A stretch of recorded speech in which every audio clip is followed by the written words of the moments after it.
Will come to order. Without objection, the chair is authorized to declare recess of the committee at any time.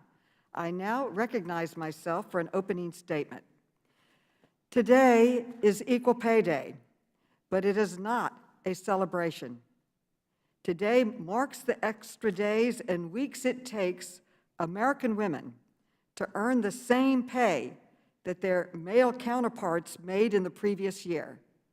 3 extra months of work just to earn the same amount. In 1963, when the Equal Pay Act was signed, women made 59 cents for every dollar earned by men. We have gotten a raise, we've made some progress since then, but not nearly enough, and it's unfair. Today, in 2021, on average, women are still paid only 82 cents for every dollar paid to a man. The gender pay gap is even worse for many women of color.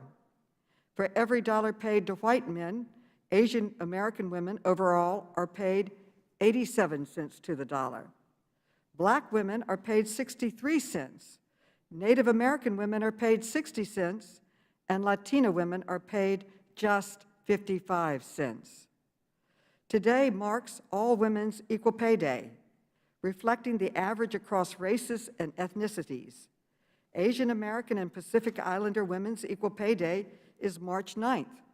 Black Women's Equal Pay Day isn't until August 3rd. Native American Women's Equal Pay Day isn't until September 8th. And Latina Women's Equal Pay Day isn't until October 21st. This is a disgrace, and it has long-term consequences for women and families. The pay gap even reaches professional female athletes, who are paid significantly less than their male counterparts, even when they perform the same or much, much better. The U.S. women's national soccer team is incredibly successful, winning far more games than the men's team, including both the 2015 and 2019 Women's World Cup. But U.S. soccer pays members of the women's national team as little as 38 cents on the dollar compared to the men's national team. I am grateful today that we will hear from world champion soccer player and equal pay advocate Megan Repino about why we need to close the gender gap, not just for professional athletes, but for everyone. Routinely earning less than we deserve impacts us for life. As Vice Chair of the Joint Economic Committee, I released a report in 2016 showing that lower wages over a lifetime result in reduced Social Security and pension benefits and make it harder for women to save for retirement. Other research suggests that women also experience disparity in access to sources of incomes outside of salary and wages, such as employment benefits, that contribute to financial security and prosperity during a career. On average, women earn approximately $900,000 less than men over their lifetime. We also know that economic insecurity makes women more vulnerable to other devastating circumstances, like workplace sexual harassment, domestic violence, and abuse. Women working in low-wage jobs have even fewer workplace protections, making them and their families even more vulnerable. The economic harm caused by long-standing gender inequalities has only been caused a greater problem because of the coronavirus pandemic. Women comprise a majority of healthcare and other social service workers and disproportionately shoulder the burden of the coronavirus pandemic. Women without access to paid leave have been forced to decide whether to forego income, to step back from their professions in order to care for themselves or their loved ones. Today, we'll talk about reforms that promote an equitable and inclusive economic recovery for women across the U.S. So with our response to this crisis, we can not only recover, but build a more equal future. I am pleased that the Education and Labor Committee is marking up the Paycheck Fairness Act and other critical reforms today. One of the most basic protections women are lacking in our country is constitutional equality. I have advocated for the Equal Rights Amendment for over 25 years. The ERA would establish freedom from discrimination on the basis of sex as a constitutional right. There is no other way to enforce equal pay for equal work in the courts unless we have the ERA. And it is one of many permanent, fundamental fixes we need to stem the tide of gender inequality in our country. For millions of Americans, these issues are of vital importance. Ensuring an equitable recovery from the corona pandemic requires facing the reality of gender inequality head-on. Our coronavirus recovery plans must set the stage for bold, transformative policy decisions that will bring us into a more equal future. We cannot achieve recovery without equality.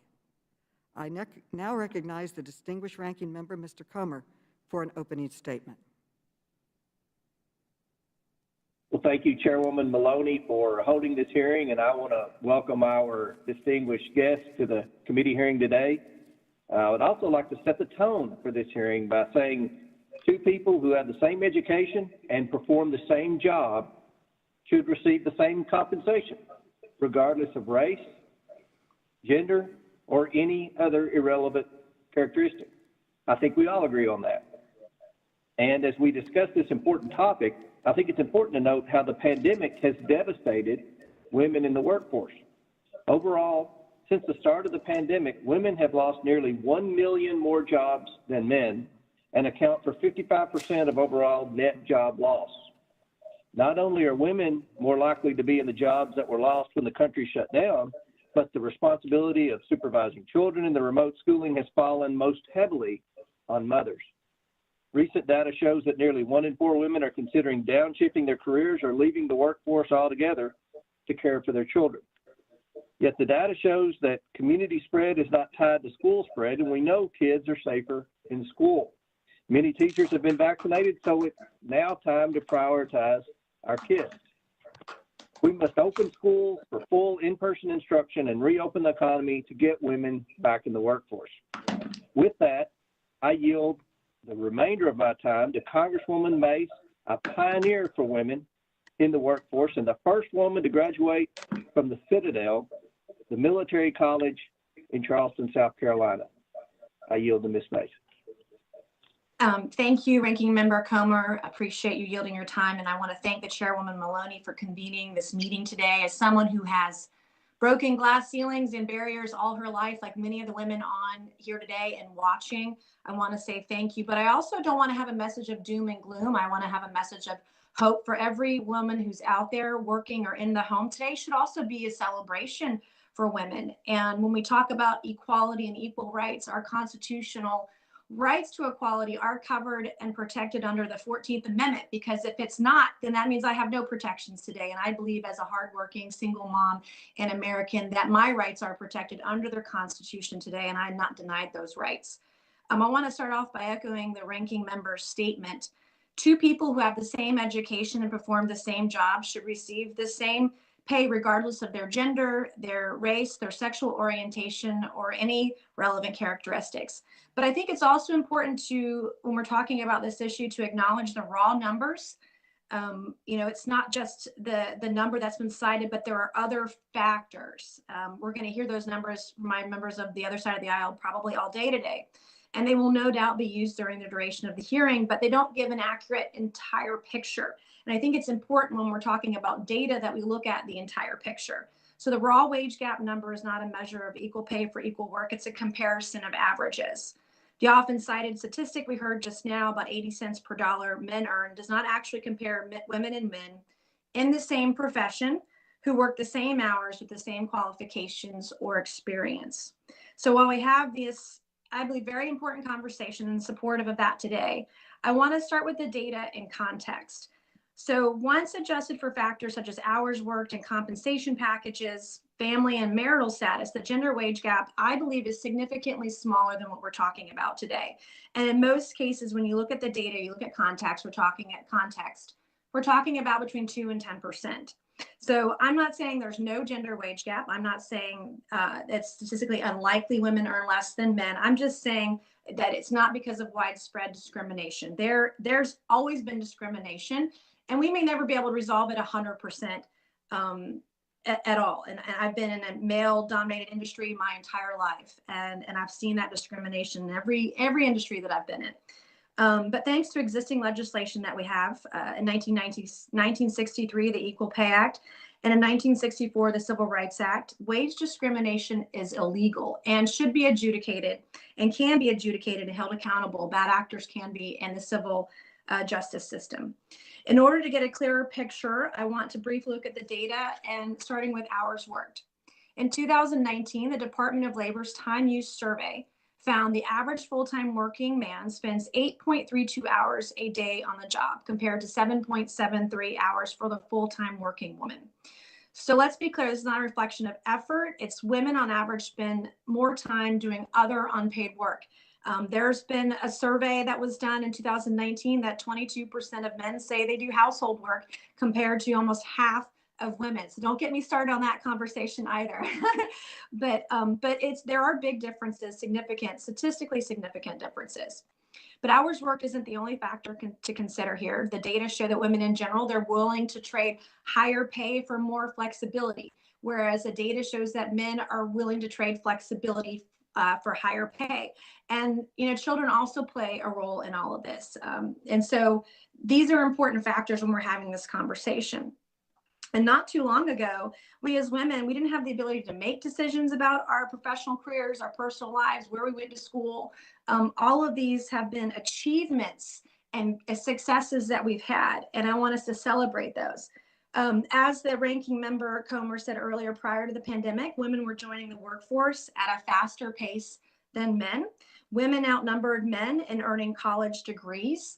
But in the last year, we've seen, because of schools closures, that we've had over 3 million women leave the workplace. And this has been devastating to the progress we've made to women going into work and having careers.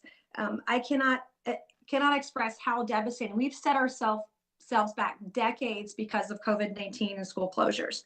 But we must continue to work for equal opportunity and individual flexibility rather than simply equal pay. There are other factors.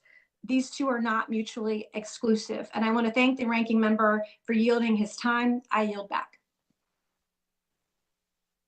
The gentlelady yields back. I'll now introduce our witnesses. Without objection, I now recognize my good friend and colleague, Congresswoman Pramila Jayapal, to introduce our first witness, who is a constituent of Representative Jayapal's. And thank you for helping us get this witness. Thank you so much, Chairwoman Maloney, and for your tremendous leadership on so many issues.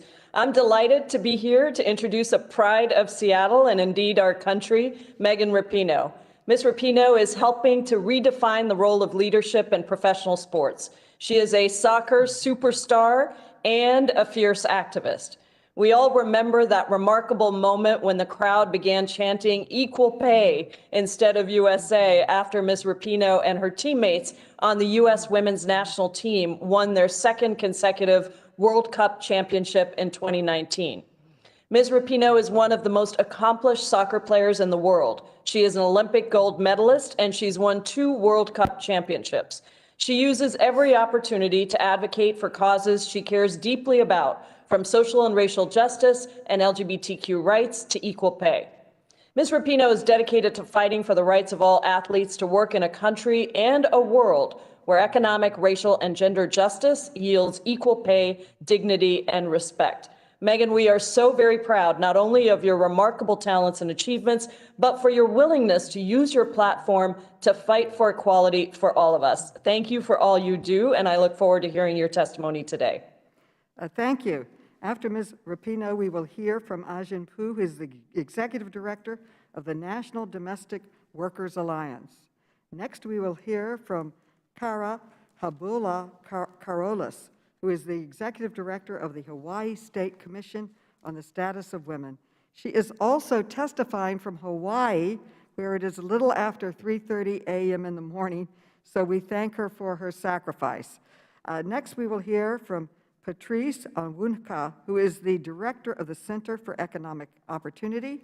Last but not least, we will hear from Dr. C. Nicole Mason, who is the President and CEO of the Institute for Women's Policy Research. I'd like to note that Ms. Repino has a conflict this morning and therefore has to a very hard stop at 10:45, but we will try to get through as many questions as we can with Ms. Repino before she has to go. The witnesses will be unmuted so we can swear them in. Now, please raise your right hands. Do you swear or affirm that the testimony you are about to give is the truth, the whole truth, and nothing but the truth, so help you God? I do. Yes. Yes. Let the record show that the witnesses answered in the affirmative.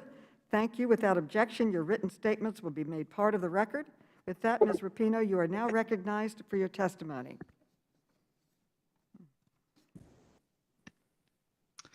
Thank you, Chairwoman Maloney, and thank you, Representative Jayapal from the great state of Washington for such a warm welcome. And thank you, everyone, for having me here today. It is an honor to be here in front of you.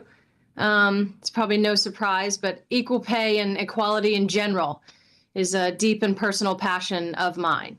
And what we've learned and what we continue to learn is that there's no level of status and there's no accomplishment or power that will protect you from the clutches of inequality. One cannot simply outperform inequality or be excellent enough to escape discrimination of any kind. And I'm here today because I know firsthand that this is true. We're so often told in this country that if you just work hard and continue to achieve, you will be rewarded, and rewarded fairly. It's the promise of the American dream, but that promise has not been for everyone.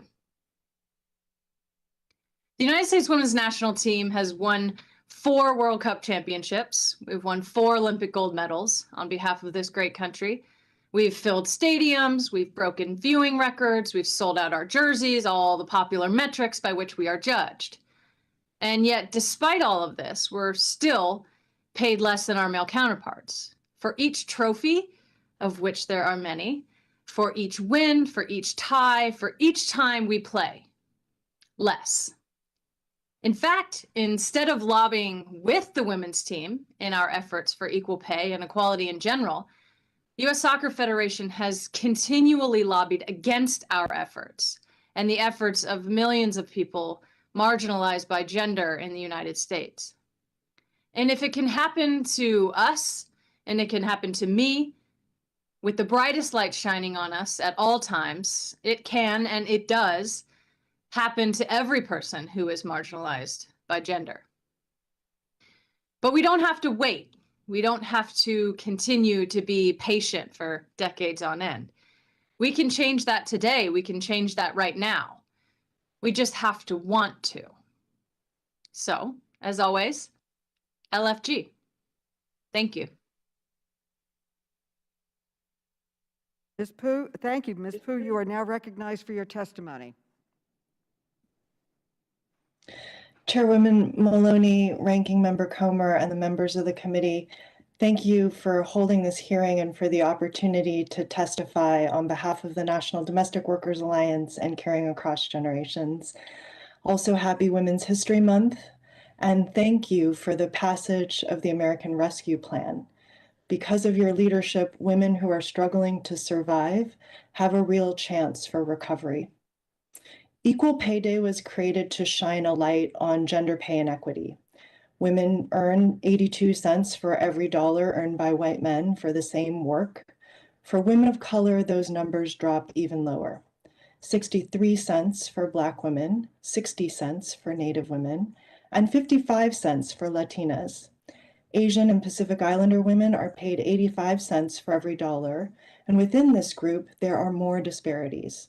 Vietnamese women earn 67 cents, Hmong women earn 61 cents, and Burmese women earn only 52 cents. For domestic workers, equal pay is not only about equal pay for equal work, it is also about equal valuing of the work that women do in the economy at large. Caregiving and cleaning work is work that has always been assigned to women and taken for granted that women will do. As a profession, it has been associated with Black women, women of color, and immigrant women. Domestic workers are 92% women and more than half women of color. This work epitomizes essential work. It enables millions to participate in the workforce, knowing their homes and families are safe.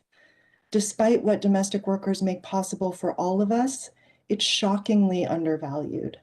The average annual income of a home care worker is approximately $17,000 per year, and 82% of domestic workers don't have a single paid sick day. The pandemic has deepened inequity for women who are already struggling. In March of 2020, over 52% of domestic workers surveyed had no work. A week later, that number increased to 68%.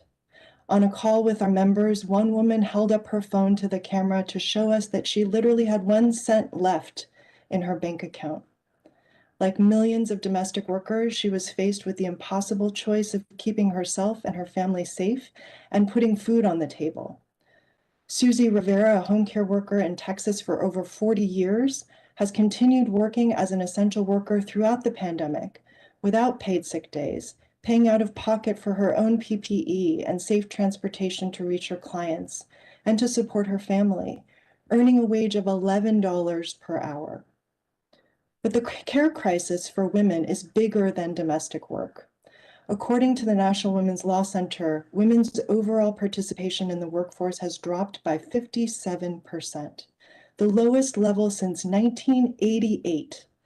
Nearly 3 million women have left the workforce since the pandemic began, and a leading driver is the increase in caregiving responsibilities in the home and the inability to find affordable and reliable family care.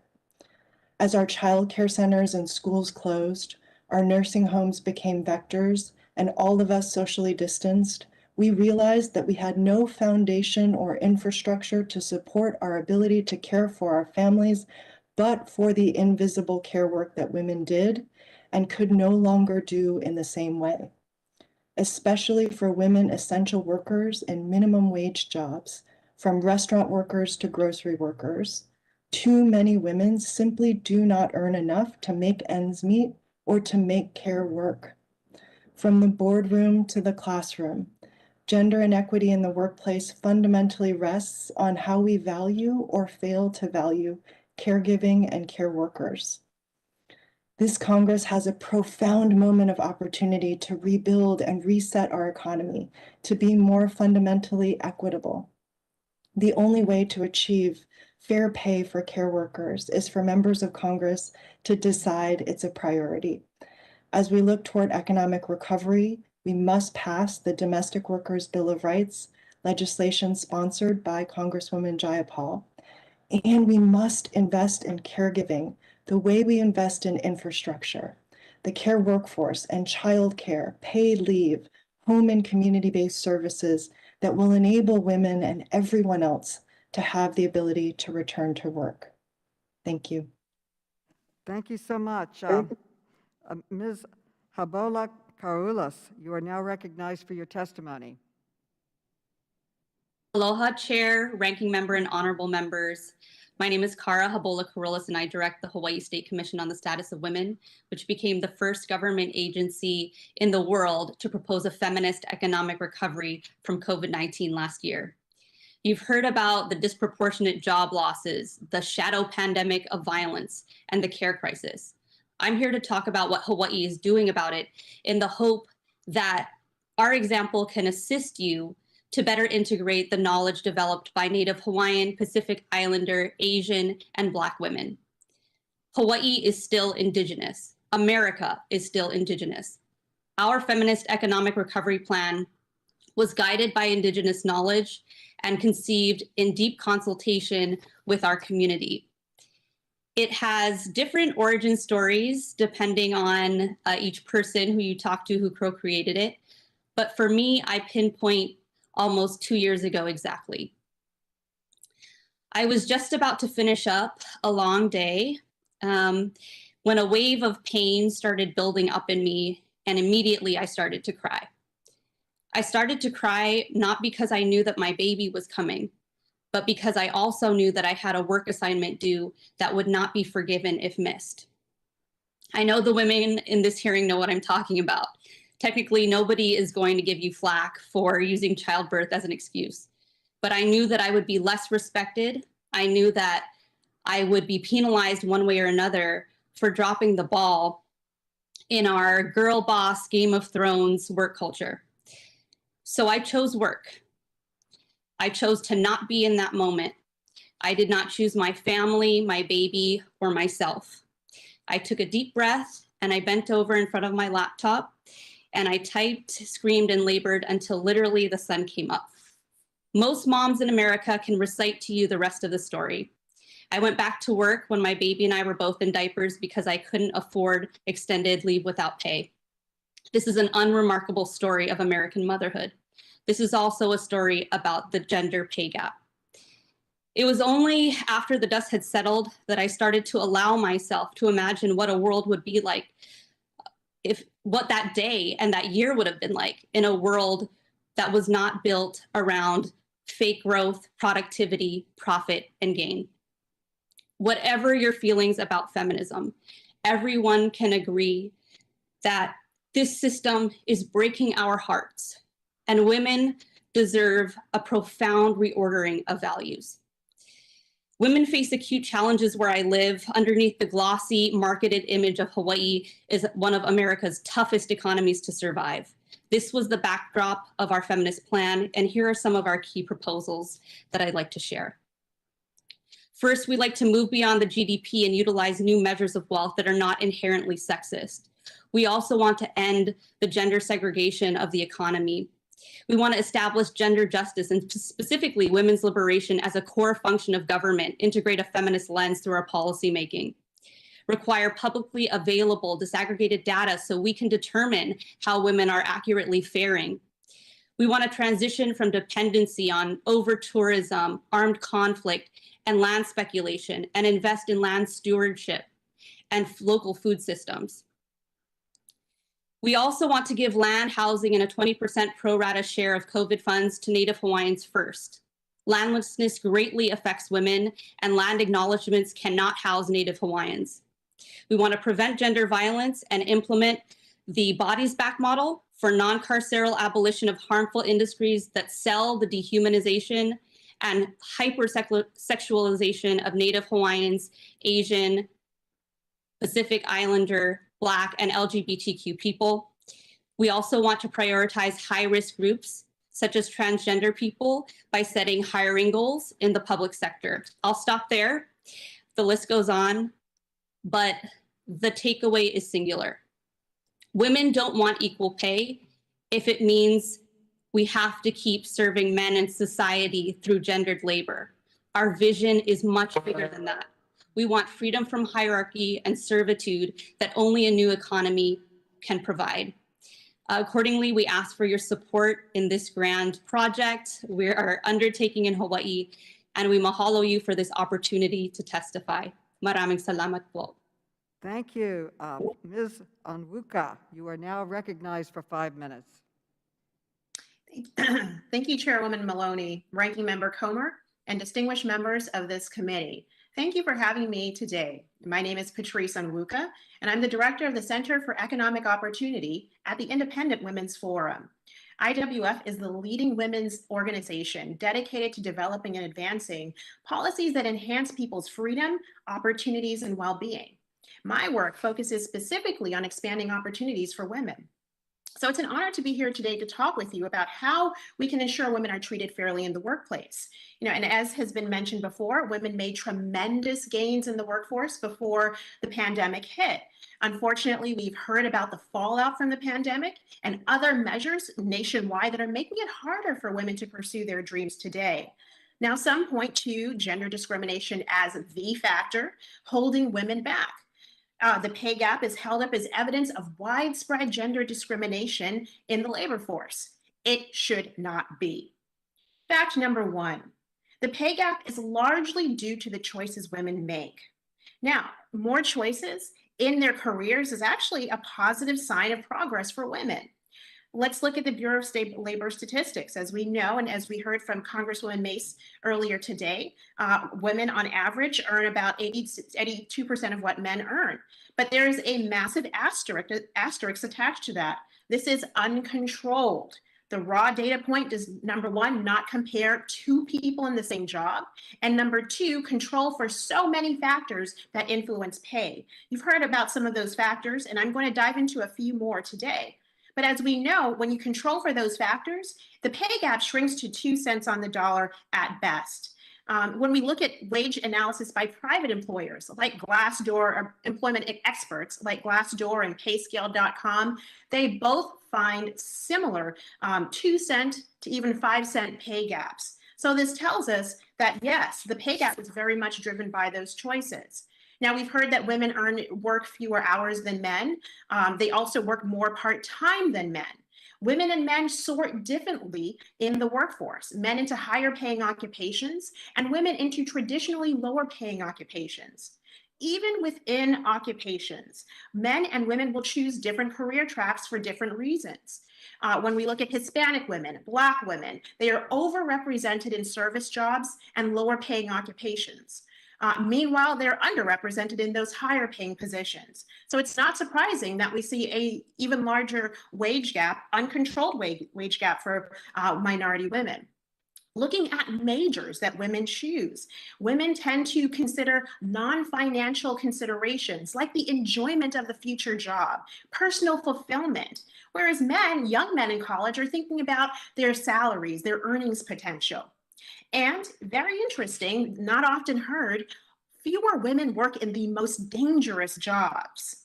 So, and I think finally the big one is obviously around family planning. And so men and women choose different roles in the family that affects the decisions they make about the time they spend, their occupations, their career tracks.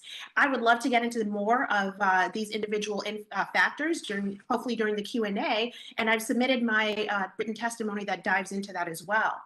Now, fact number 2, pay discrimination is illegal. Equal pay for equal work has been the law of the United States for nearly 6 decades.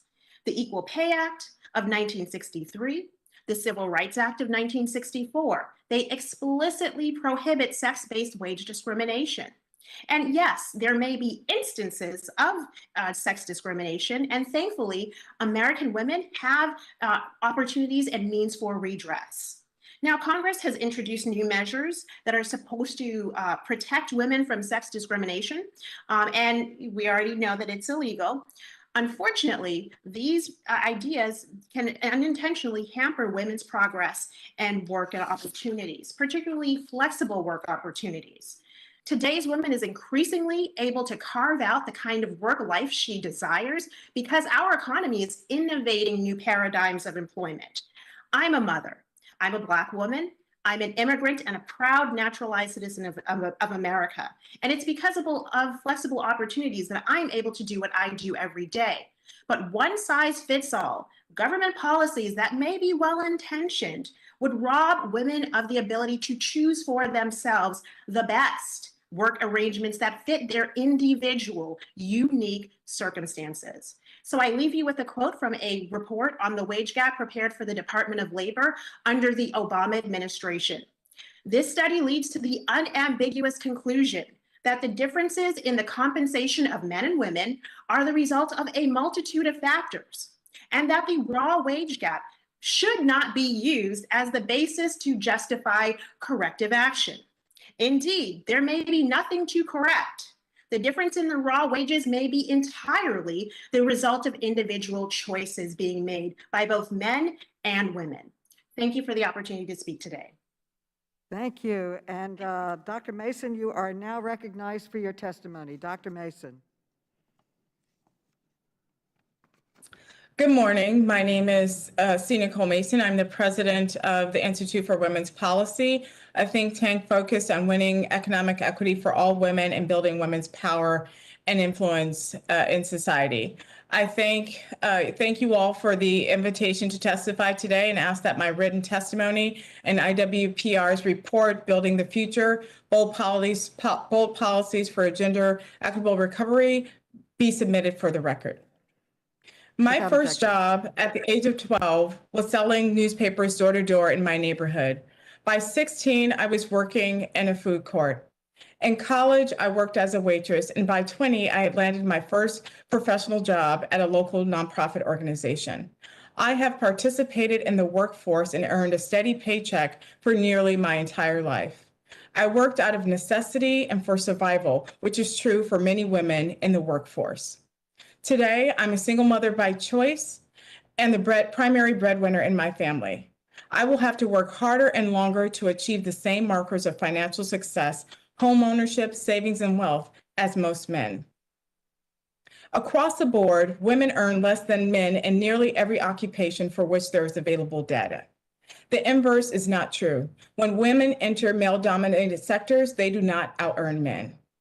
If we do nothing, women will not reach economic parity with men until 2059.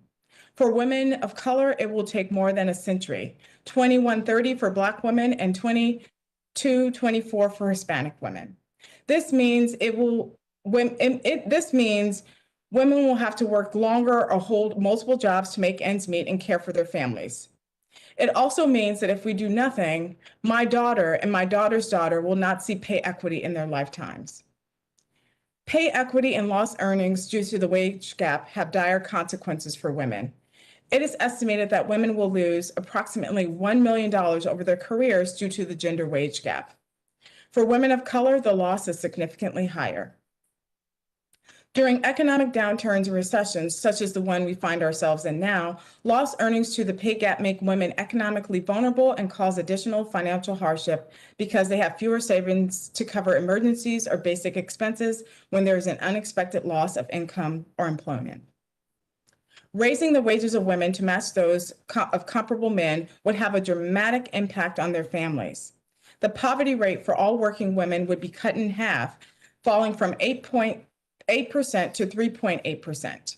The very high poverty rate for working single mothers would fall by nearly half, from 28.9% to 14.4%.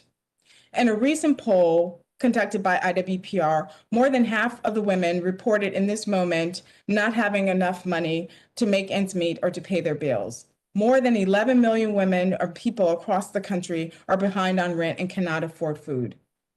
A quarter of women have less than $100,000 in their bank account, and about 15% have less than $400. This is the impact of the gender pay gap and the concentration of women in lower wage occupations. The gender wage gap is real. It is not a hoax or the result of women's individual choices. We cannot explain it away. It is a result of the systemic undervaluing of women's contributions, skills, and talents to the workforce and society. We can and should do better. This is a moment of public reckoning and revelation that will not have been possible a year ago.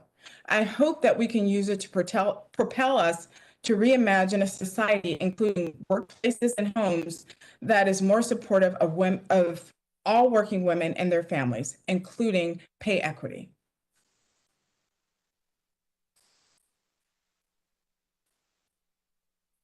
So much. And thank you to all of the members of the panel today and to my colleagues and the committee members. Before I recognize myself, I want to note that I am usually fairly light on the gavel, but because we have a witness with a hard stop in today's hearing, I will be a little more strict. Ms. Repino, we appreciate your testimony. You and the entire U.S. Women's National Team have inspired so many, not only with your many wins, but with your demands for equal pay. The U.S. Women's National Team has definitively outperformed the men's team. The team has won 4 Olympic gold medals, 4 World Cups, including one after you filed your initial complaint 5 years ago. Our entire country is so proud of you. But players on the women's national team are still paid less than players on the men's team, some as little as 38 cents on the dollar. Why did you and your teammates feel it was so important to pursue this equality case? Thank you for the question. I think for us, first of all, it's just the right thing to do. We've been in this equal pay fight long before our current lawsuit was filed. We tried to go through the EEOC route. We tried to negotiate, and time again, we were told just simply no, the only thing that was going to be available was less and far less, to be honest. So this was the next best step that we could take. Frankly, I don't think anyone wants to go into a litigation willingly. It's not a fun thing, but we felt like for our team and for the future of the sport, this is what we had to do. And I think throughout the process, we've realized that, yes, we're fighting for ourselves. And yes, we have our outstanding lawsuit with the U.S. Federation, but we're with everyone. We're with so many women across the country. We are with so many women who aren't able to be in this committee hearing, who aren't able to get the ear of the media, who do not have the bright lights and the cameras on them all the time. We are looking to carry this torch for so many other women. Thank you. What do you think it means when professional female athletes at the top of their game, and they are significantly outperforming their male colleagues, are still not paid as much as their male equivalents? Well, I'm not here for it, frankly. We put in just as much work. We train just as hard. We compete to bring trophies back to the United States, bring gold medals back to the United States. We do our jobs and do it in the best way that we possibly can. And for all of us who work so hard and see, how hard the men's teams work and see how hard our teams work and know that that's equal, it's just unacceptable that we're still fighting for equal pay. And I feel like, honestly, we've done everything. You want stadiums filled, we've filled them. You want role models for your kids, for your boys and your girls, and your little trans kids, we have that. You want us to be respectful. You want us to perform on the world stage. You want us to take the stars and stripes and the red, white, and blue across the entire globe and represent America in the best way possible. We've done all of that. And simply, there's no reason why we're underpaid for the exception of gender. I'm sure you've seen the stories about the appalling disparities between the women's and men's training facilities at the NCAA basketball tournament. I'd like to throw up a picture of this on the screen. Now the NCAA has taken steps to fix the problem, but only after a public outcry and negative press attention. The fact that these disparities existed in the first place, I believe, is insulting and inexcusable. What kind of message do you think this unequal treatment sends to these college athletes, Ms. Repino? Well, first of all, for an organization like the NCAA, similar to the U.S. Soccer Federation, that's a nonprofit, it's just absolutely unacceptable. To say that you value your student athletes, and to say that, this is the most important time of the year. We all know March Madness is very exciting. Probably everyone's brackets are blown up at this point with a few upsets. But, to have your women's players or people who play on women's teams show up for one rack of dumbbells is just completely unacceptable. Someone at some point thought to themselves that was okay.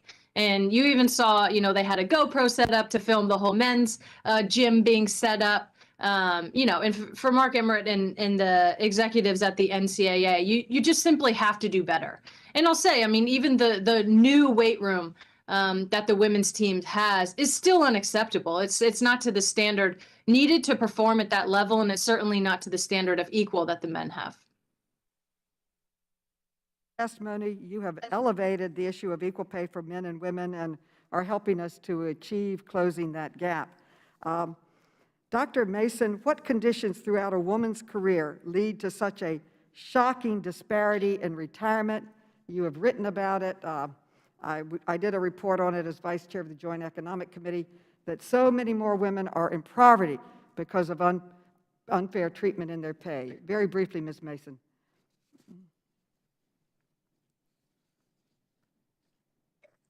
Thank you so much.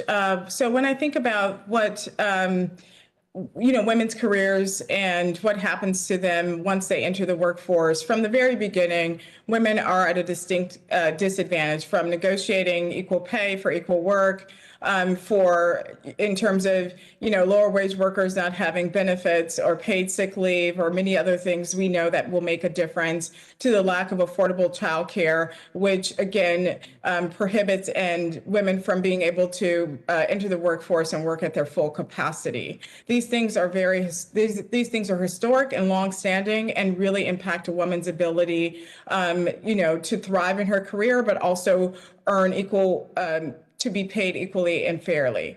The idea that women make choices, to step out of the workforce, to off ramp for children, or don't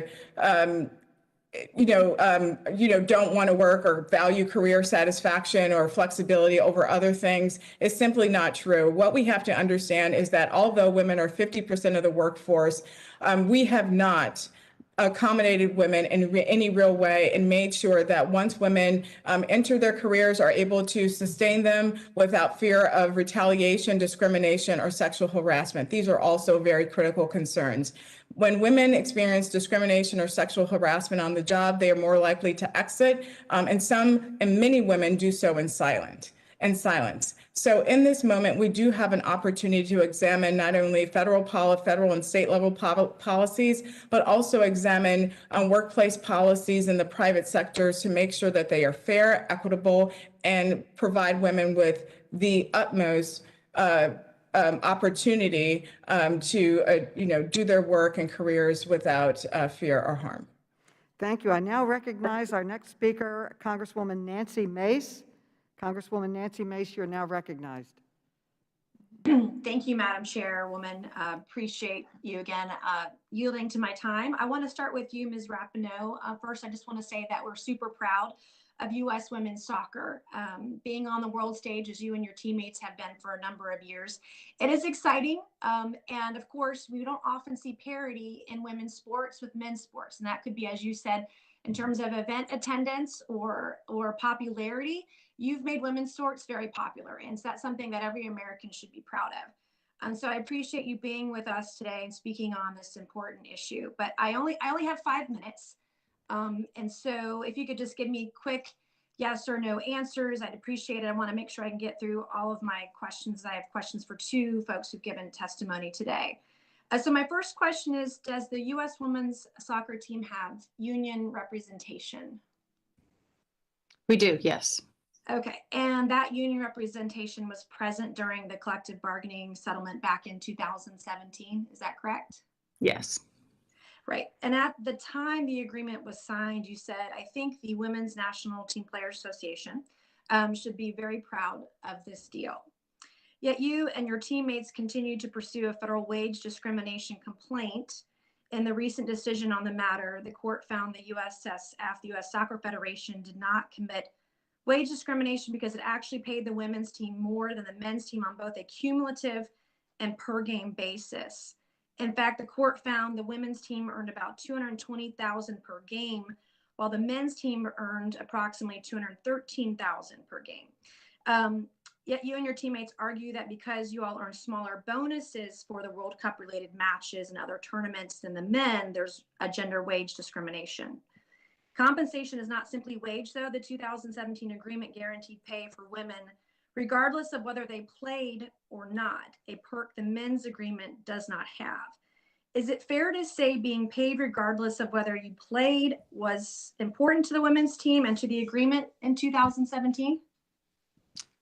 I mean, I think that's very much an oversimplification of the 2 contracts. I think, to be clear, the comments that I made then, I thought us as players should be proud of the deal for what we were able to achieve, considering the discrimination that we were up against. We asked very clearly for the exact same contract and the same amount pot of money as the men received, and we were simply laughed out of the room, to be honest. So I think it's much of an oversimplification what you're suggesting. And there's many disparities within the men's and the women's team, and the overall pot of money is far larger. The overall available pot of money or possibility of the pot of money is much larger for the men's team. We earned close to them because we're capturing nearly all of the pot of money available to us, whereas the men's team is not. I have like 2 more minutes left. Your union that represented you all did such a bang up job. They did so well. You had to sue later because the deal was so bad. It sounds like. We had to sue later because of gender discrimination. The collective bargaining agreement expires this year. Do you anticipate being able to advocate for changes to better reflect your needs? We're always advocating for better changes, of course. Obviously, we have an outstanding lawsuit, which will affect the collective bargaining agreement. But yes, we're very much looking for a more fair deal, something that we did not get last time. Thank you. And now I'd like to ask a few questions of Ms. Onwuka. I appreciate your comments earlier about how it is illegal, that sex discrimination is illegal under federal law, and that one size does not fit all. As someone who's broken many barriers all her life, I do understand, sometimes that as a woman, you have to work twice as hard to be seen as an equal. So I appreciate your comments earlier today. But Ms. Onwuka, I want to ask whether you believe it's important for women to be able to negotiate their own work contracts.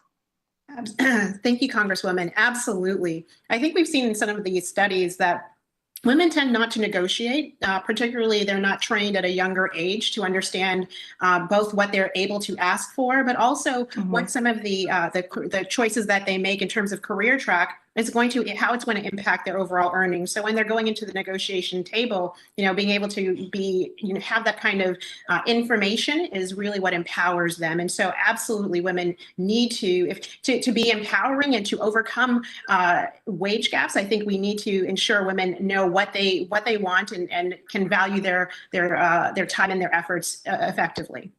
I agree. Women with the freedom to make their own choices, the confidence and the courage to be able to ask for those choices too. Thank you. I yield back. Thank you. Gentlelady yields back. The gentlewoman from the District of Columbia, Congresswoman Norton, is now recognized. Congresswoman Norton.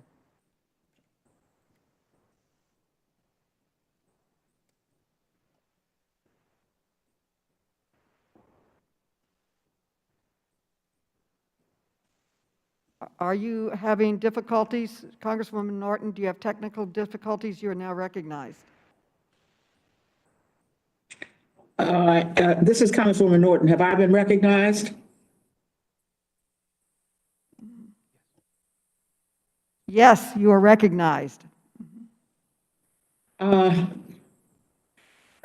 Chair, you found a very useful way to recognize Women's History Month, and I appreciate that very much.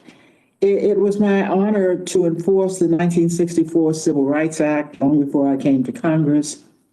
And please recall that gender was added only when a member of a woman in Congress insisted that it be added. This week, of course, we know that despite the progress that's been made, women still make 82 cents for every dollar that a man earns. That's why this week I'm reintroducing my bill, the Fair Pay Act, that would require that if men and women are doing comparable work, they will be paid comparable wages. That's that's maybe the only way we can close this gap. Ms. Repino, I'd like some indication of how the pay gap impacts you and your teammates.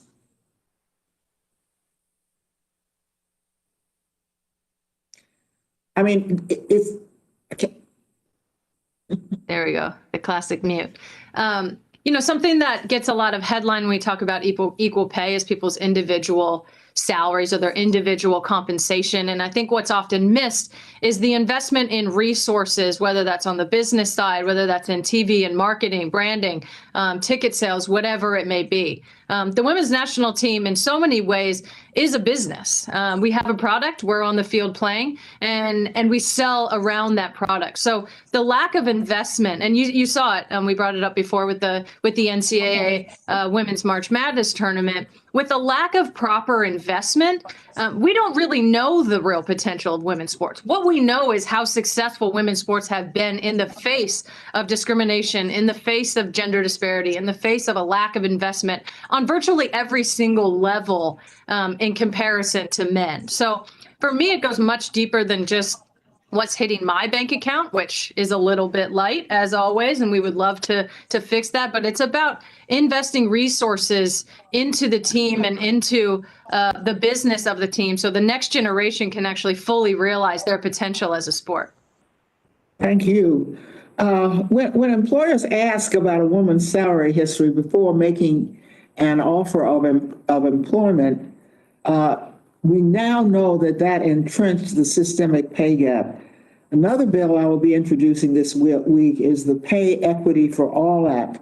That would prohibit this practice and freeing women from the patterns of discrimination that can follow them throughout their careers. This question is for Dr. Mason, because I'm particularly interested in the research your organization has been doing, indicating that perhaps there is more to this story than just the size of the pay gap. For example, that report, which was published this month, shows that the wage gap actually shrank because pandemic job cuts forced low-income women out of the labor market.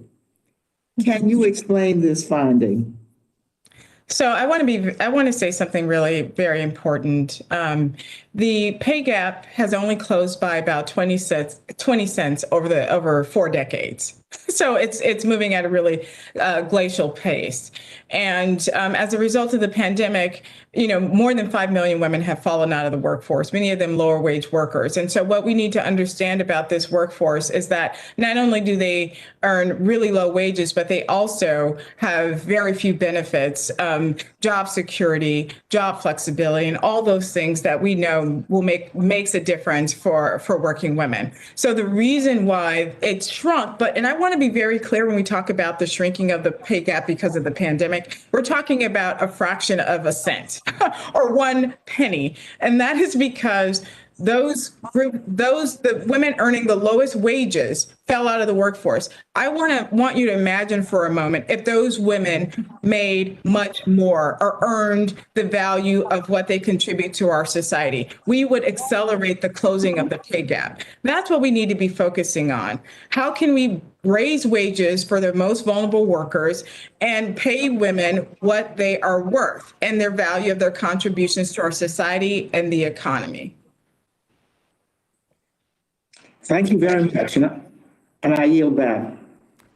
The gentlelady yields back. The gentleman from Florida, Mr. Franklin, is recognized. Mr. Franklin. Madam Chairman, and thank you to our witnesses this morning for coming testifying to us. These are very important topics that we're discussing, and I do appreciate your time. There's been a lot of focus politically on not only equal pay for women, but also the Equal Rights Amendment, violence against women, the treatment of women's veterans, gender equality, other topics. And I think these are all very healthy conversations to us to be having. So I'm glad you all are here. My question really is for Ms. Repino, and I know she's on the timeline here, so I did want to get to her, specifically with your position with respect to women's professional sports. And first, I just got to say I have tremendous respect for what you and the Women's World Cup team has accomplished.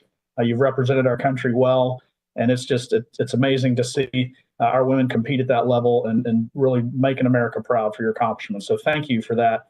I'm particularly interested, though, as the House passed the Gender Equality Act, the president now has issued an executive order allowing transgender boys to compete in women's sport at the high school and college level. And now we're seeing states pushing back in various forms, wanting to ban that.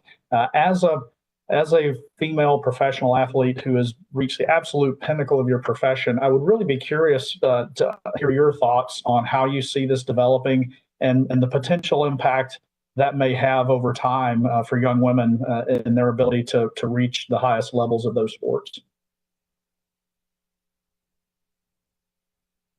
Thank you for your question. I'm first, just off the top, as a member of the LGBTQ community, I firmly stand with the trans family and that whole community. And as someone who has played sports with someone who is trans, I can assure you, all is well. Nothing is spontaneously combusting. I think what we do know, though, is that people are continually marginalized by gender. We know that in equal pay. We know that in the workplace. We know that with LGBTQ. So I think that we need to continue to fight for equality. We need to continue to protect people who have suffered from discrimination and inequality because of gender. And that really needs to be at the forefront. I stand with my trans community, as we said, and with all marginalized people, especially people marginalized by gender.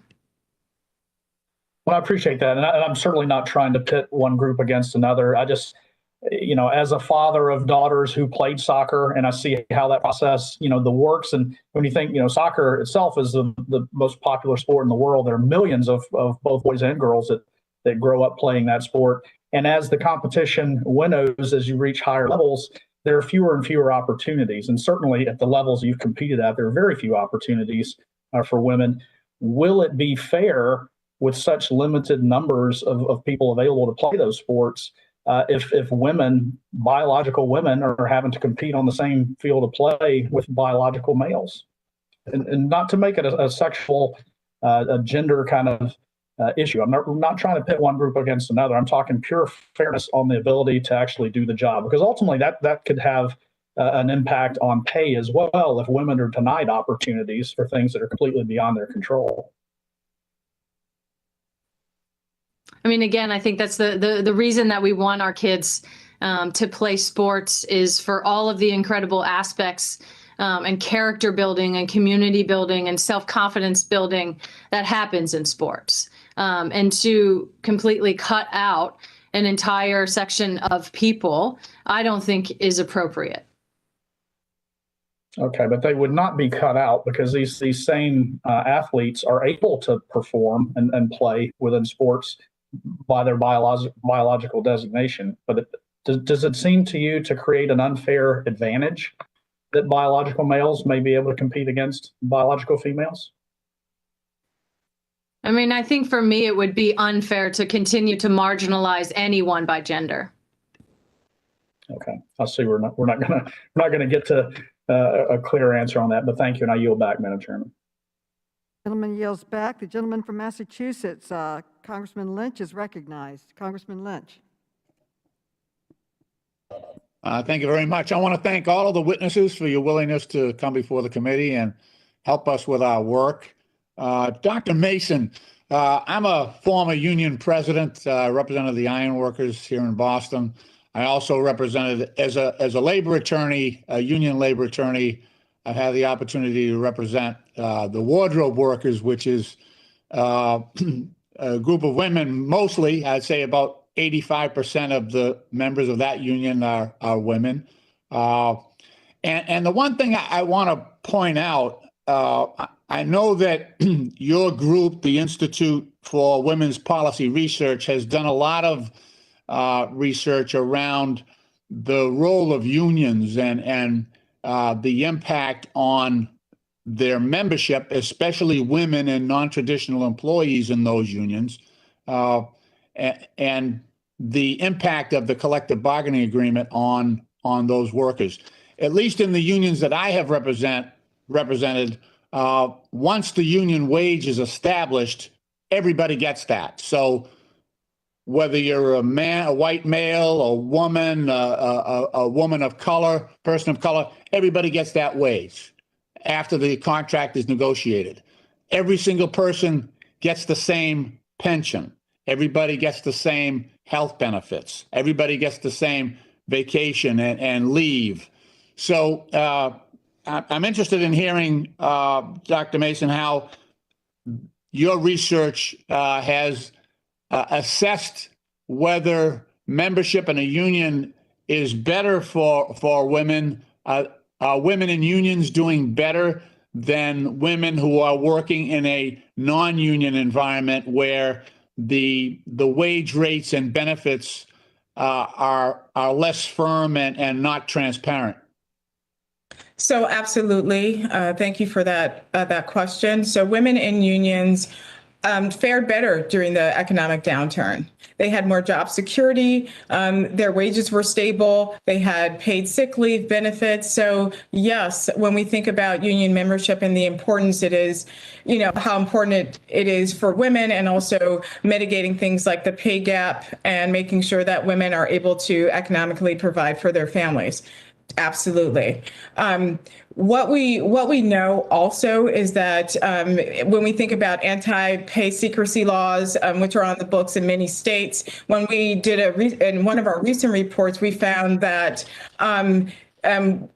most companies and states were not following anti-secrecy laws, but women who were a part of a union, those organizations and companies did follow anti-secrecy laws, and wages were higher. So there is a definite benefit to women who are part of members, especially in moments like this, economic downturn. It does provide women with more job security, and they are able to, again, take care of their families.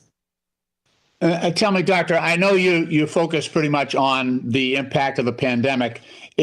Have you done research enough to make a broader assessment?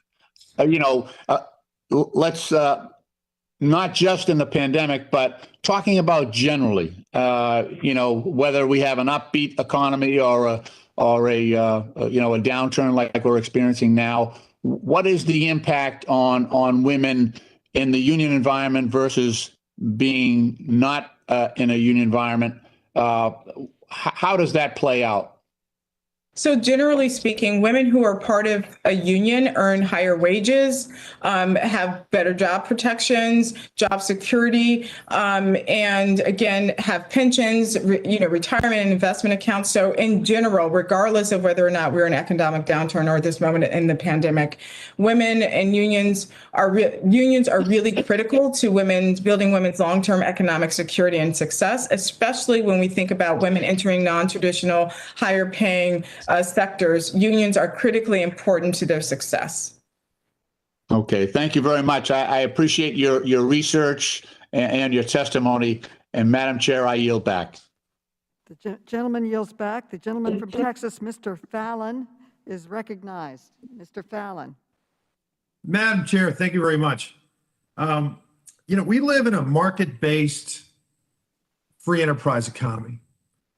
And generally speaking, the more that the central government, and in our case here today, the federal government, meddles with the private sector and nibbles away at their liberty, the worse off the private sector is, both owners and employees alike, men and women, as well as the country as a whole. We see this play out time and again.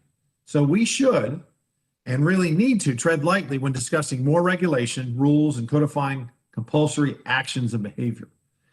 The market should drive wages, and that's the free market. We've heard, not the government market, free market.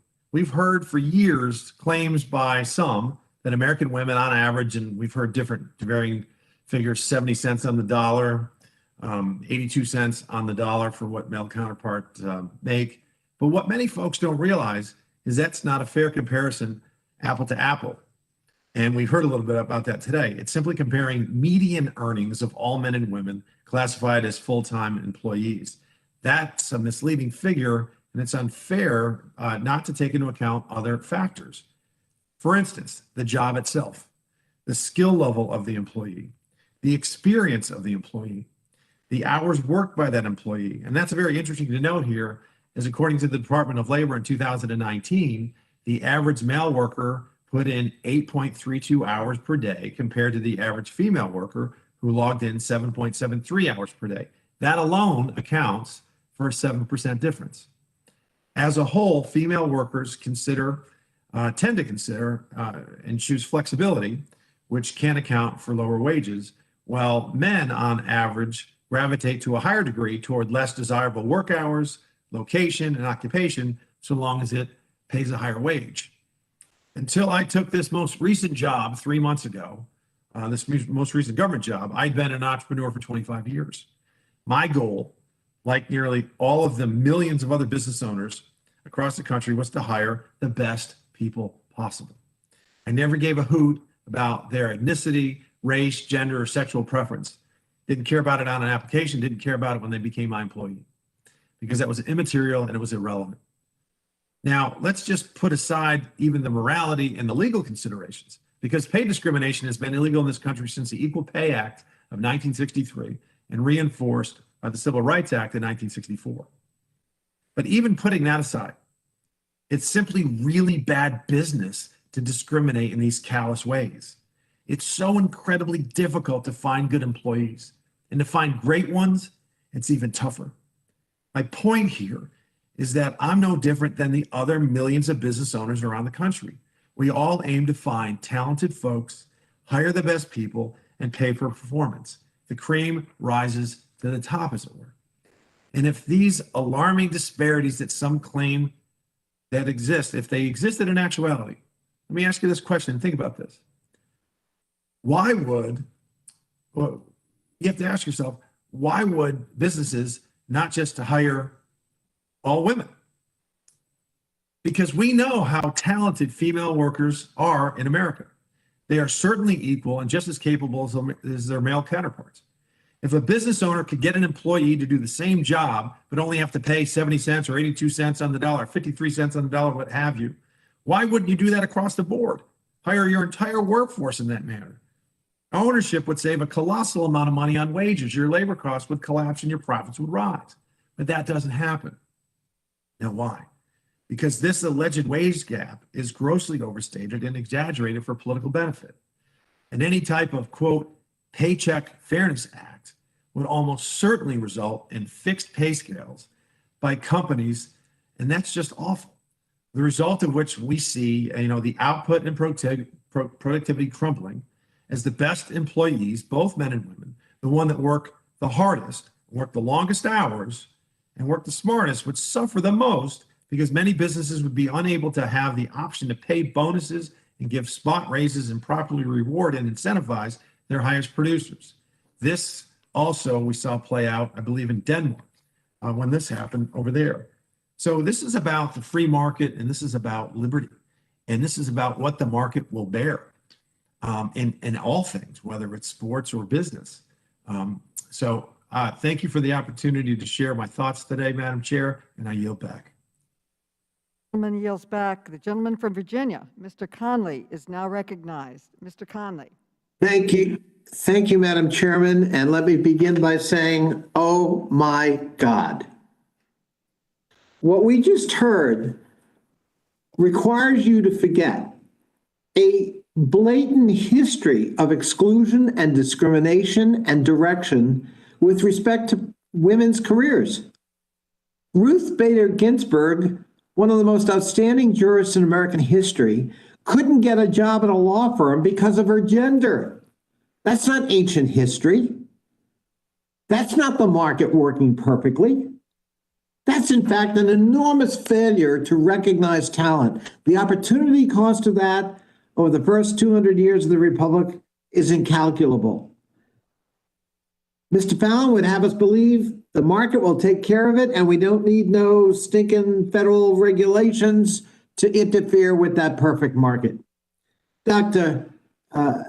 Mason, help me here with a little bit of history and this whole idea of the market is perfect and will self-correct.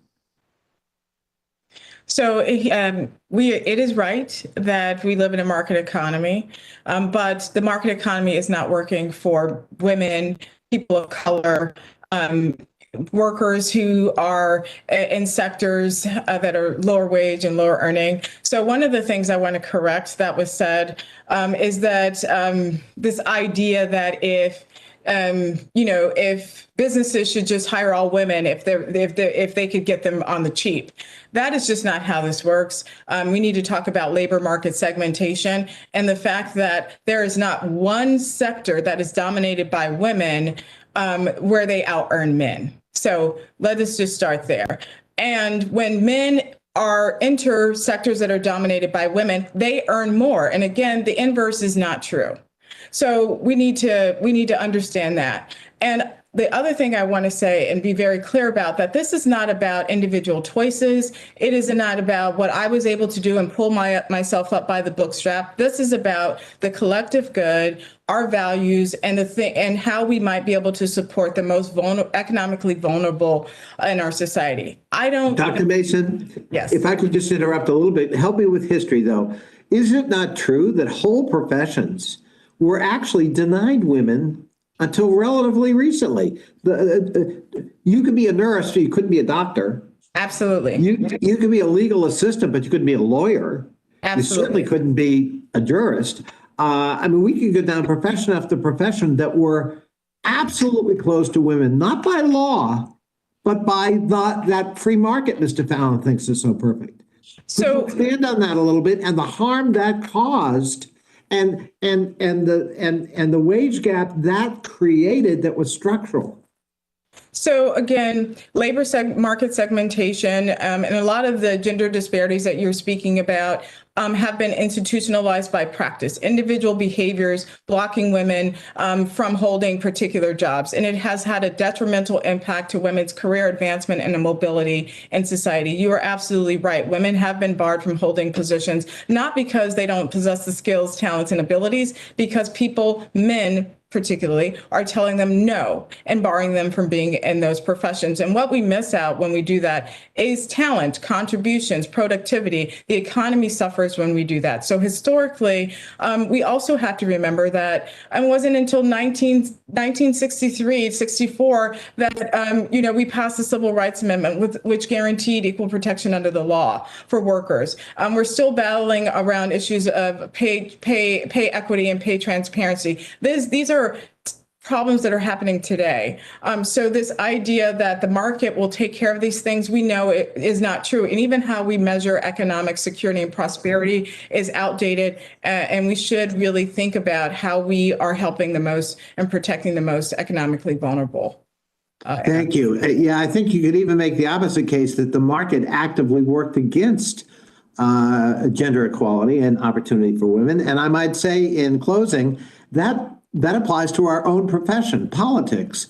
Until very recently, women were discriminated against. They really weren't up to it, and they never got elected in large numbers. And we're working hard to try to redress that imbalance in our own profession. So the idea that the market is perfect and is self-correcting is false on its face. The opposite is true, and that is precisely why we need federal government intervention to help redress that imbalance. I yield back. The gentleman yields back, and the gentleman from Georgia, Mr. Clyde, is now recognized. Mr. Clyde. Thank you, Madam Chairwoman Maloney. I appreciate all of the witnesses being here. Thank you for joining us today. And first, I must commend my colleague, Congressman Pat Fallon, for giving a fantastic description of what it is like to actually be a small business owner and hire employees and pay employees in the market. So thank you, Congressman. As a small business employer for over 20 years, I have serious concerns about how many of the proposals discussed at today's hearing, including the Paycheck Fairness Act, could have a negative effect on businesses across the country if they actually became law. These proposals would not just tie the hands of small business when it comes to negotiating fair pay for employees, but it would also limit their ability to grow and expand operations. We are here to discuss equal pay, and while that notion sounds great at face value, the American people should know that when we talk about equal pay in the context of this hearing, we are really talking about doing away with choices made and enjoyed by employers and workers alike. Yes, there may be a raw wage gap, as my Democratic colleagues have pointed out already, but when we adjust for factors such as hours worked, benefit compensation packages, and flexibility of schedule, that gap becomes much smaller, in most cases between 2 and 10%. And that's because of choices made by workers, male and female alike. You also have to look at the companies themselves. If they have different abilities to earn profit, then their abilities to pay their employees will be different. So comparing wages within a company is one issue, but comparing wages between different companies is a completely different issue in and of itself. So my first question is for Ms. Onwuka. Number one, do you believe the laws I just referenced, and that is the Equal Pay Act of 1963 and the Civil Rights Act of 1964, that protect women from gender-based pay discrimination in the workplace are adequate? A yes or no would be acceptable, please. Congressman, yes. Okay, great. I agree with you in that. I'm a proponent of rewarding hard workers and high performers in the workplace. So can you tell us more about why fixed pay scales would disincentivize work, if you agree with that? Sure, I absolutely agree with that. When we look at what men and women value in the workplace, they value different things. And this is interesting. From a 2019 Pew survey, mothers significantly valued time off or working fewer hours compared to fathers who valued promotion. So when you look at men and women, the choices that they make, and you know, I've heard some different panelists talk about this is not about choices. It absolutely is, because I think when women have more flexibility to decide whether they want to pursue to pursue an opportunity that takes them out of the home for longer, maybe puts them on the road traveling much more, they may say, no, I'd actually rather maybe take a pay cut or stay in my current position. And then maybe a male would be willing to say, well, I want to provide more for my family, so I'm willing to be on the road much more. I'm willing to be on call as a lawyer, for example. So flexibility is absolutely one of those driving forces, particularly for many women in the workforce. For every woman, perhaps not, but for many women. And I think that's what's reflected in the choices they make and reflected in the pay gap. All right, thank you. So do you think it's fair to say that people are generally happier when their work is rewarded in different ways? It's absolutely fair to say that. And when we look at independent contractors, for example, you talked about being a small business owner. There are millions of people who are freelancers, millions of people who are not employees, but they actually are their own bosses. Happiness, fulfillment, flexibility are the number one reasons, particularly for women. Well, great, thank you. Lastly, can you tell us how the free market penalizes employers who discriminate? Yeah. As a small business owner myself, I know that having the best employee I can possibly afford benefits my company. So how does the free market penalize employers who discriminate? Absolutely. I mean, in a particularly a tight jobs market, it becomes increasingly harder for employers to retain good talent. And so if you start to discriminate, if you are paying a man and a woman, similar job, similar title, no other variables that are foreseeable, if you're paying that woman differently, she very well may leave. And if she's a higher performer, you have now lost an asset to your company. And so when you expand that across the entire economy, you start to see that it's good business, it's good corporate social responsibility to be good to your workers. Do we see that in every single industry? I would love to say yes, and we can move towards that as a country. But overwhelmingly, I do think there are a lot of employers recognize that keeping high quality, high performing talent is important. And it's important for the bottom line because turnover is expensive, particularly in things like fast food and other industries. Oh, absolutely. I agree with you that turnover is very expensive. You have to retrain, the cost of retraining, and employers don't want to do that. They want to keep their employees, so they want to pay them appropriately. Thank you very much. I appreciate that. And my next question is for Ms. Repino. The gentleman's time has expired, and Ms. Repino has left to go to another meeting. Okay. Well, thank you. I yield back, Madam Chairwoman. Madam Chair. Pardon me? Madam Chair, Mr. Connolly directly mentioned Mr. Fallon and his questions earlier. Can we yield 30 seconds to Mr. Fallon to respond, please? He did not call for a point of personal privilege. The gentleman from California, Mr. Madam Chair, Mr. O'Connor is now recognized for 5 minutes.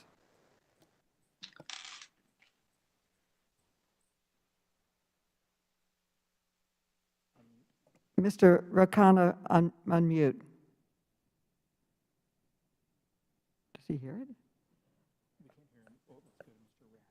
Well then, Madam Chair, while there's a technical difficulty there, I'd love to call for a point of personal privilege and respond. After Mr. Madam Chair, am I recognized? You are now recognized, yes. Thank you, Madam Chair.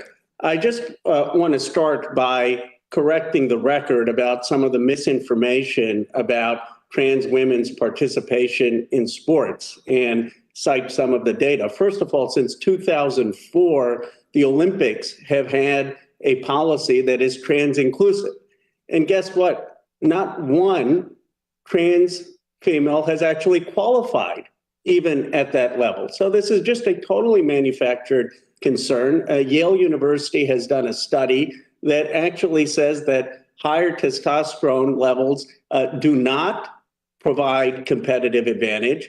And the third point, which is completely neglected, is that trans women face bullying, they face harassment. It actually is one of the biggest challenges to compete for trans women. So when we're going to have these conversations, I just hope we could have conversations based on facts, based on data, based on what the Olympics at the highest level are doing, based on what my state in California has done since 2013 and hasn't been an issue, and not engage in conjecture. The second point before I turn to the panel that I want to emphasize is this idea that of the free market. The free market is what we define the market to be. If, as some of my colleagues suggested, that discrimination would not be in the interest of the free market, then what was the need for the civil rights law? Obviously, we needed the civil rights law because there was discrimination even with the market. And what we're talking about is not eliminating in any way the market. It's not against the market. It's saying that we need to define the market in a way that is going to promote dignity for all individuals, because the current definition of the market, the current laws are creating systemic inequality. So this is not a question of do you believe in the market or not? It's a question, do you believe the market should respect the dignity of every individual? My questions, I want to focus on the idea that women, as Kimberly Crenshaw's work has shown, are not a monolith, that we have intersectionality, and that yes, women face discrimination, but the class, race, and sexual orientation adds barriers. And I want to focus in particularly on trans women in my questioning. If we could go to Dr. Mason, can you please explain what factors have led to devastating economic outcomes for the trans community and what they mean for trans women specifically? So thank you so much for this question and for bringing Kimberly Crenshaw into the room, a leading intersectional scholar who allows us to understand that it is not only about gender, but also the intersections of race, class, gender, sexuality, gender identity, and other markers of difference. So what we have to know that discrimination, we talk about gender discrimination, but when we talk about trans women, it's really important to know that there are multiple barriers to their economic security, which includes workplace discrimination, refusal to hire, and decreased earnings, especially as people transition, they see a marked decrease in earnings. It's really important. And then if we look at federal and state laws, we also have to know that many of the protections we have on the books, even the civil rights law, discriminates or allows the interpretation of such laws, discrimination against trans women and individuals and communities. So when we think about the pay gap, we don't have enough data to help us understand the magnitude of the problem, but we absolutely understand and know that trans women, trans people face insurmountable, in some instances, barriers to economic security, including lower pay, lower wages, discrimination in the workplace, firing, and not being able to receive any kind of legal remedies.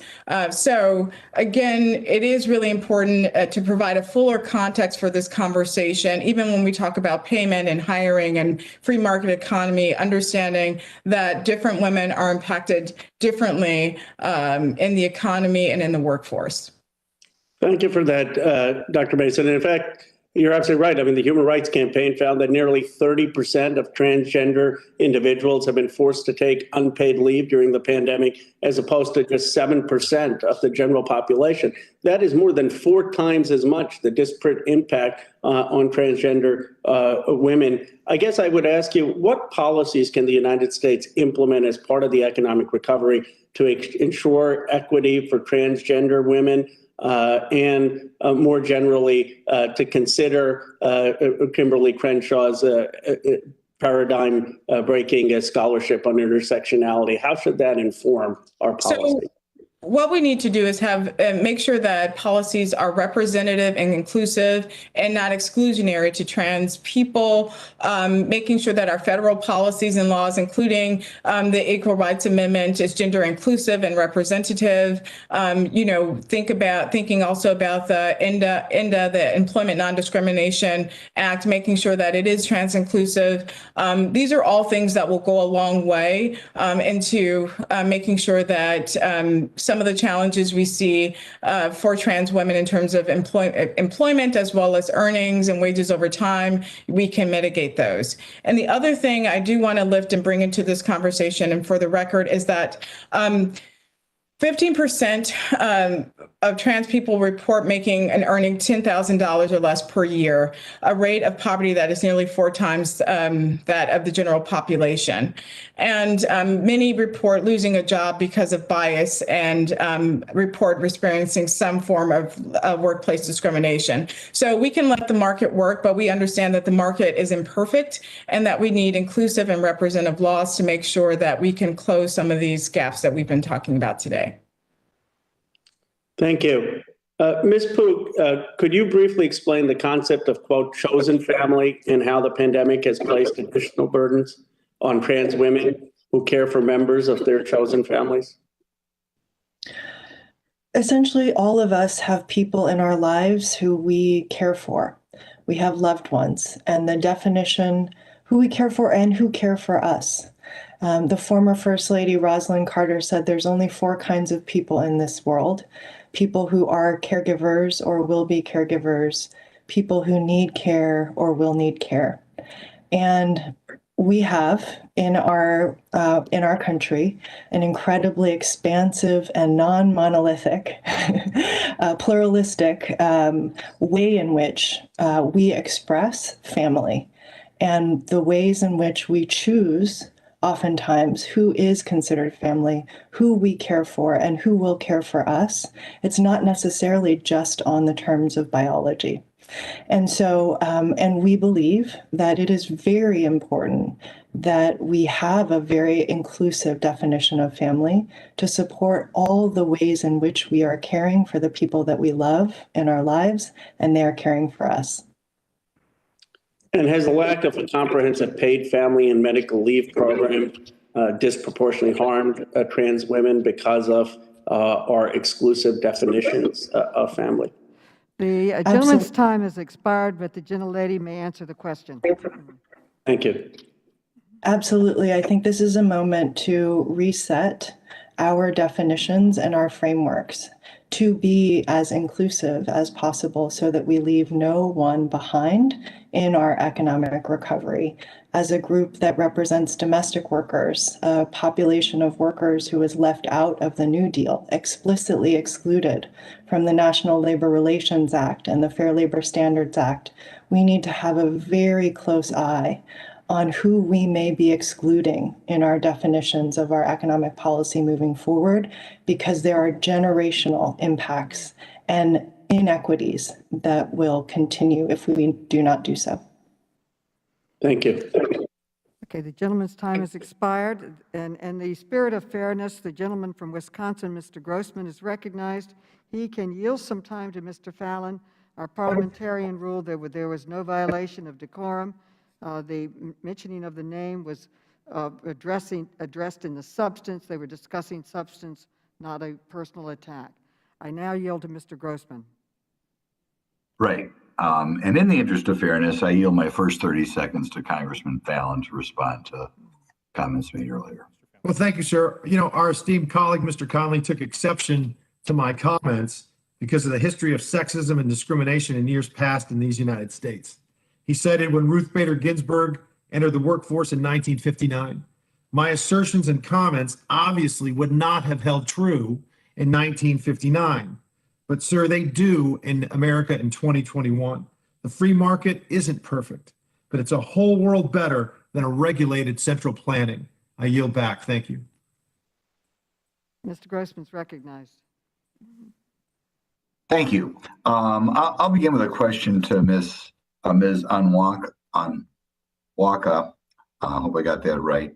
Are you familiar with a Harvard study in 2018 comparing people in identical jobs, the Massachusetts Bay Transit Authority, in which men took 83% more overtime hours than women and took 48% fewer unpaid workers off?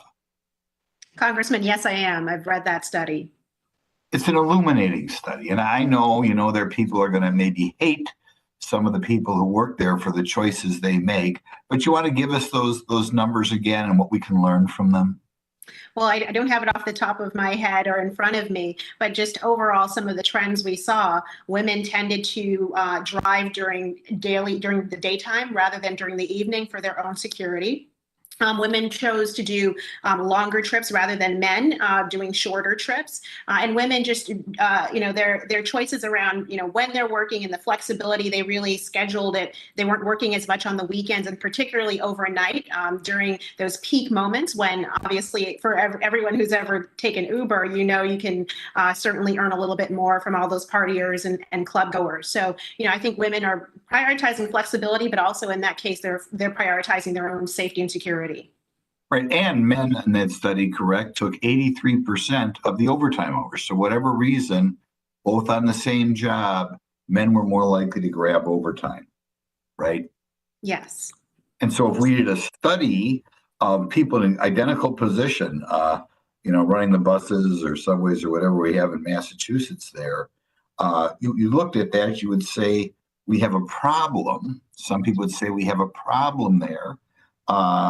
With men making more money than women, even though women have made that choice and men have made that choice. It seems like some of the other witnesses hate people for that, and it seems like they want to make it against the law to make those choices.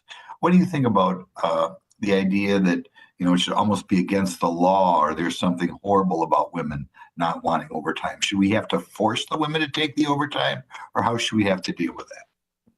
Well, frankly, I think it's paternalistic, frankly, to tell a woman what she should do, tell a woman what hours she should be driving. And just to clarify, excuse me, for a moment, I was thinking of a study related to women and men in the Uber driving ride-sharing world, and you were referring to mass transit bus drivers. And I've read that study as well, and I do think that there are some similarities, as you'd pointed out.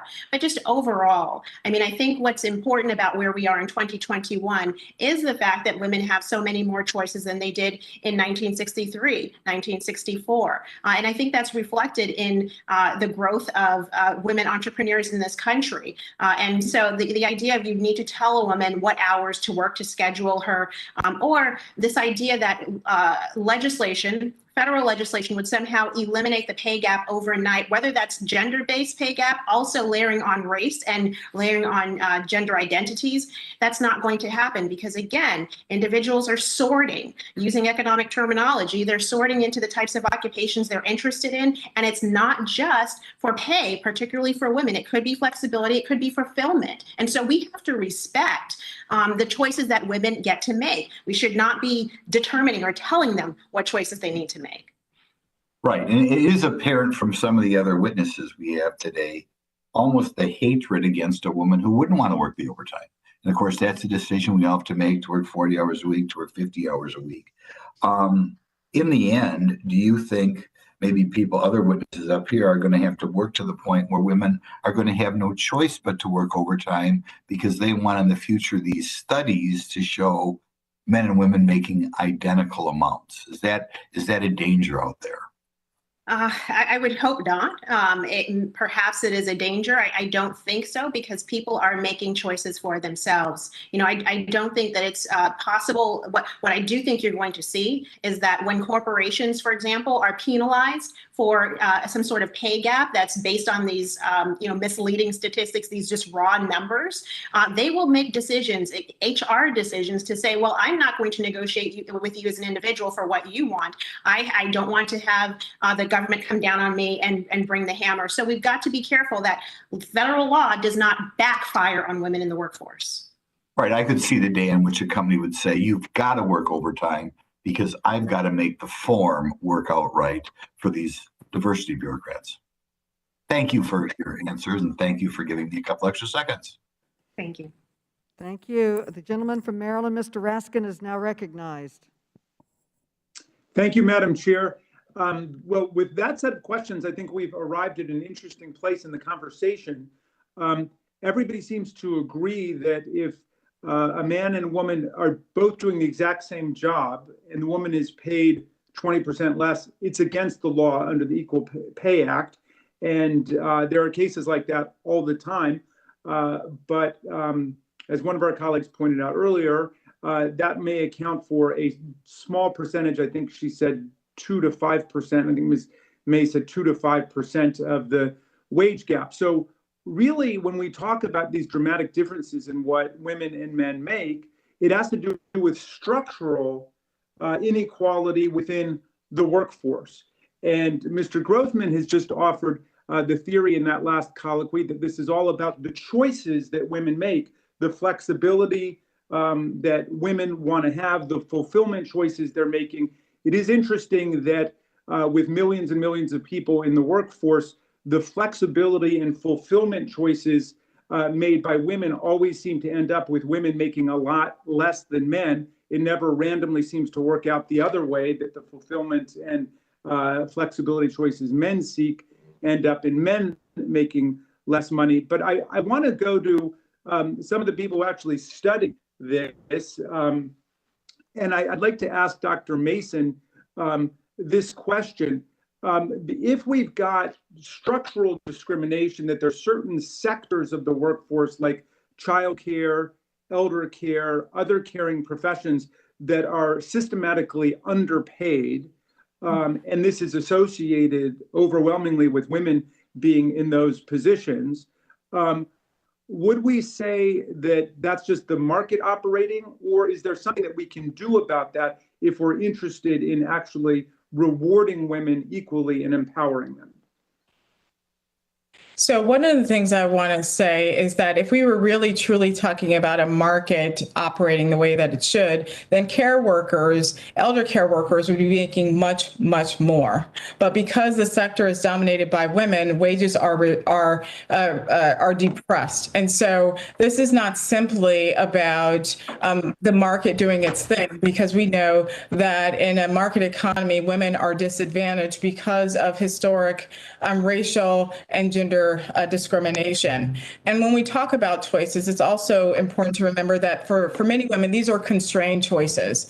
These are not choices with the full range of options. Women perform 30% more care work compared to their male counterparts. So when you talk about overtime and you talk about women making choice to have more flexibility, what we have to understand, for many women, it's really not a choice. And when we factor in women's unpaid labor, we're talking about billions of dollars each year that disappears, into the economy because women are not being compensated or losing out. I wanted to follow up by going to Agent Pooh on the same question.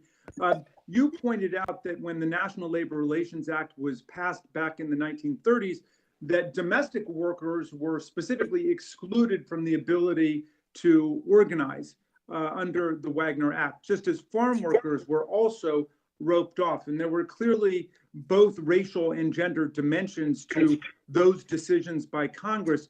To what extent did those legislative decisions end up affecting or depressing the wages and benefits that were earned by, in this case, domestic workers over the succeeding 8 or 9 decades? Does that explain Is that one of the reasons why domestic work is so poorly compensated today? It absolutely is. In fact, the Fair Labor Standards Act that established the minimum wage also explicitly excluded both farm workers and domestic workers. And those exclusions set the tone for the treatment of domestic work and care work in our law and policy for generations since. So what legislative changes are you fighting for now? We are currently fighting for a domestic worker Bill of Rights at the federal level, legislation that is sponsored by Congresswoman Penalize and will be reintroduced in May. We are also fighting for a big investment in our care economy overall as part of our jobs and recovery plan. And this is really important because we have been talking a lot about infrastructure investments and how important it is. Bridges, tunnels, broadband, absolutely.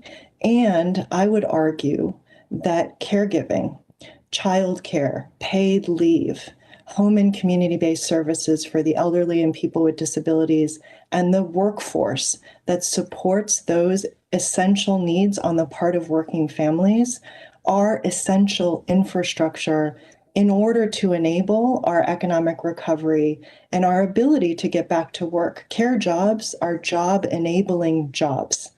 They are Well, it sounds to me like the equal pay agenda you're describing is also a family values agenda because it's an investment in the workforce that cares for our families. My time is up, and thank you for your indulgence, Madam Chair. I yield back to you. Gentleman yields back. The gentleman from Illinois, Mr. Davis, is recognized for 5 minutes.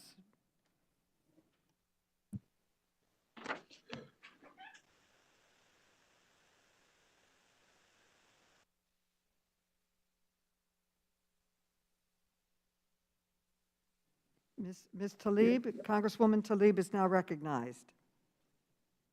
Thank you so much, Chairwoman.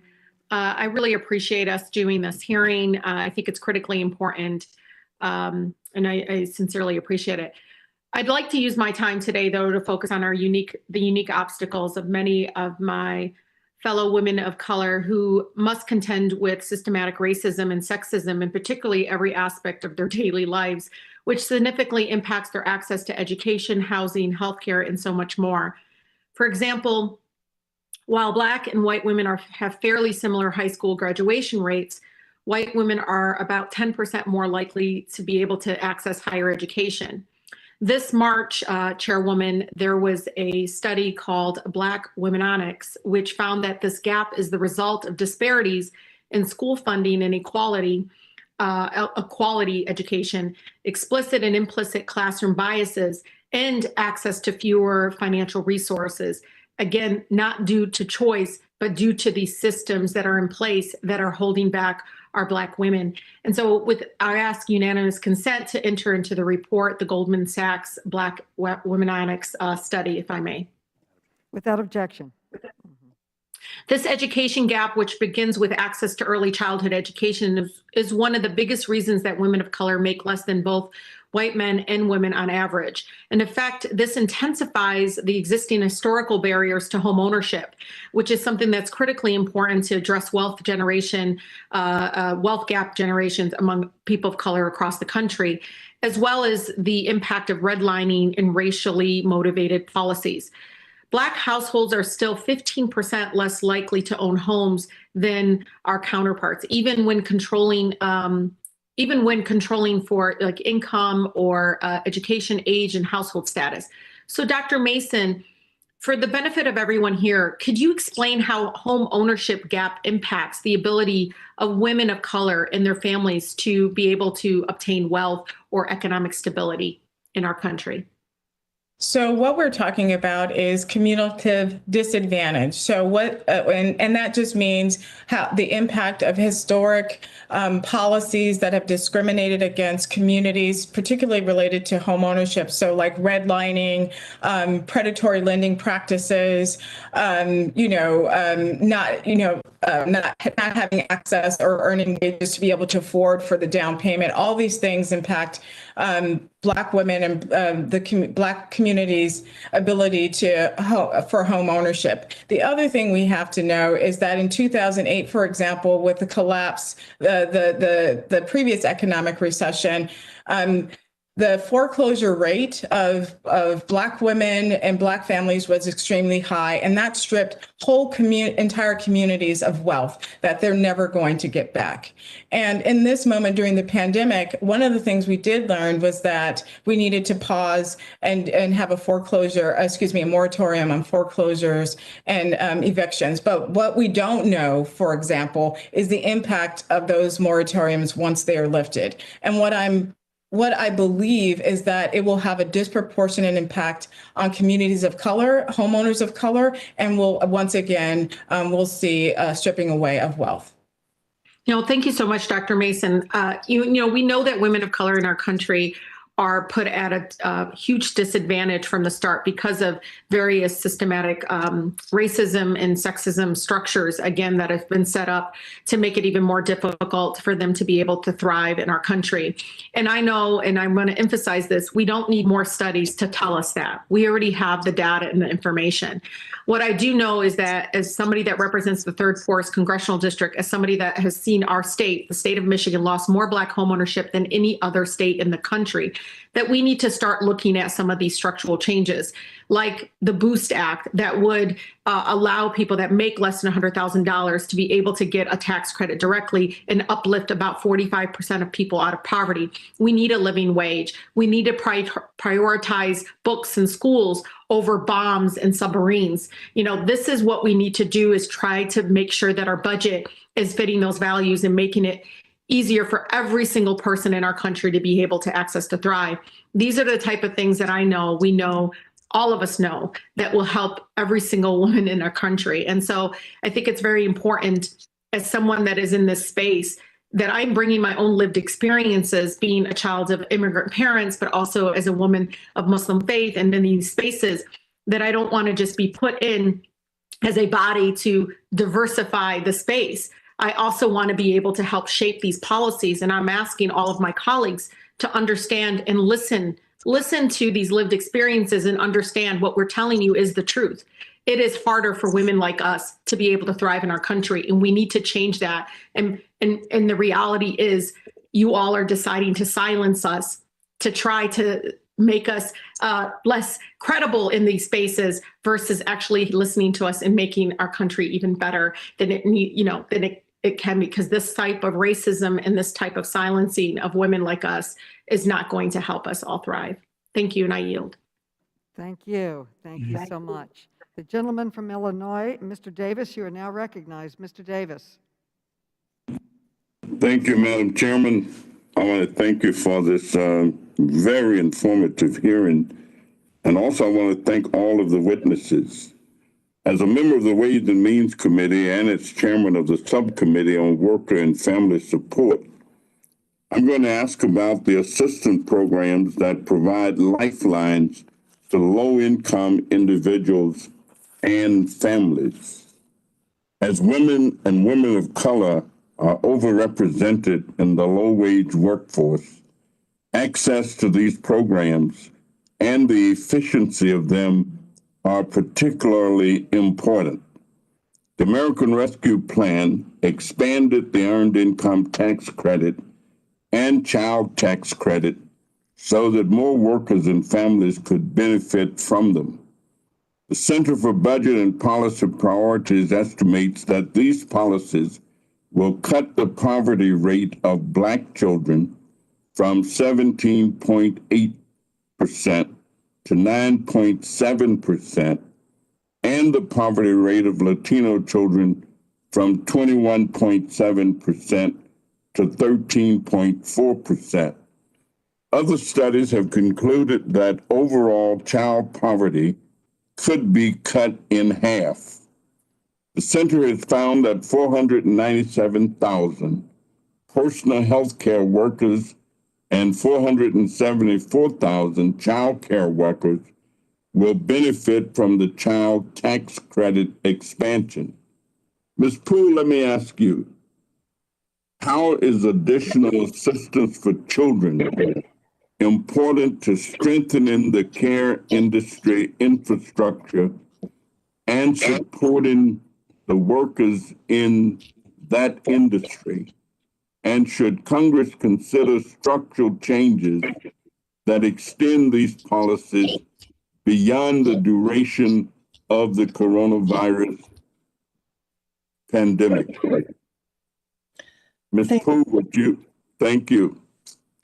Thank you, Congressman Davis, and I'm honored to have you as my congressman.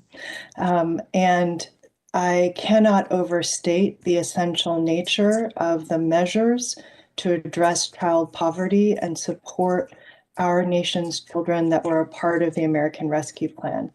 It is an absolute game changer. If you take domestic workers who are providing care in our care economy as their profession, the majority of them are primary income earners for their families, and the majority are also mothers of small children.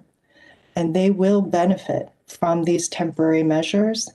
What they've been given with the rescue plan is essentially a life preserver. And what they need is a boat and a path to reach the shore. And so we do need to make these measures permanent, and we need to look at how we boldly invest in childcare, in paid leave, in home and community services, including the ability to raise the wages for the care workforce so that we can sustain the workers who work in this economy. There are high rates of turnover in the care workforce because the wages are so low.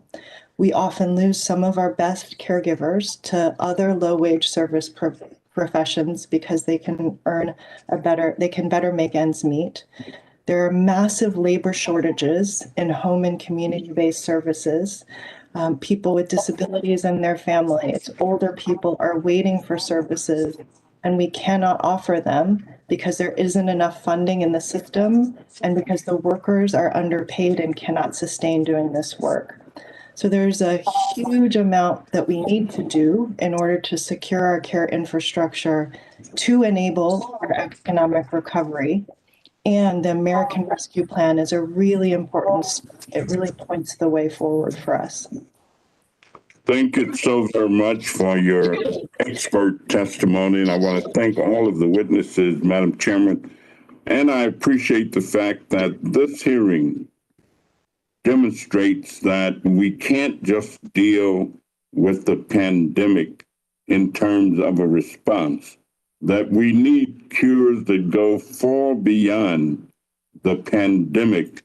And I trust that the Congress will understand that gaps in pay for women, the time has simply come where it can no longer exist, and I yield back.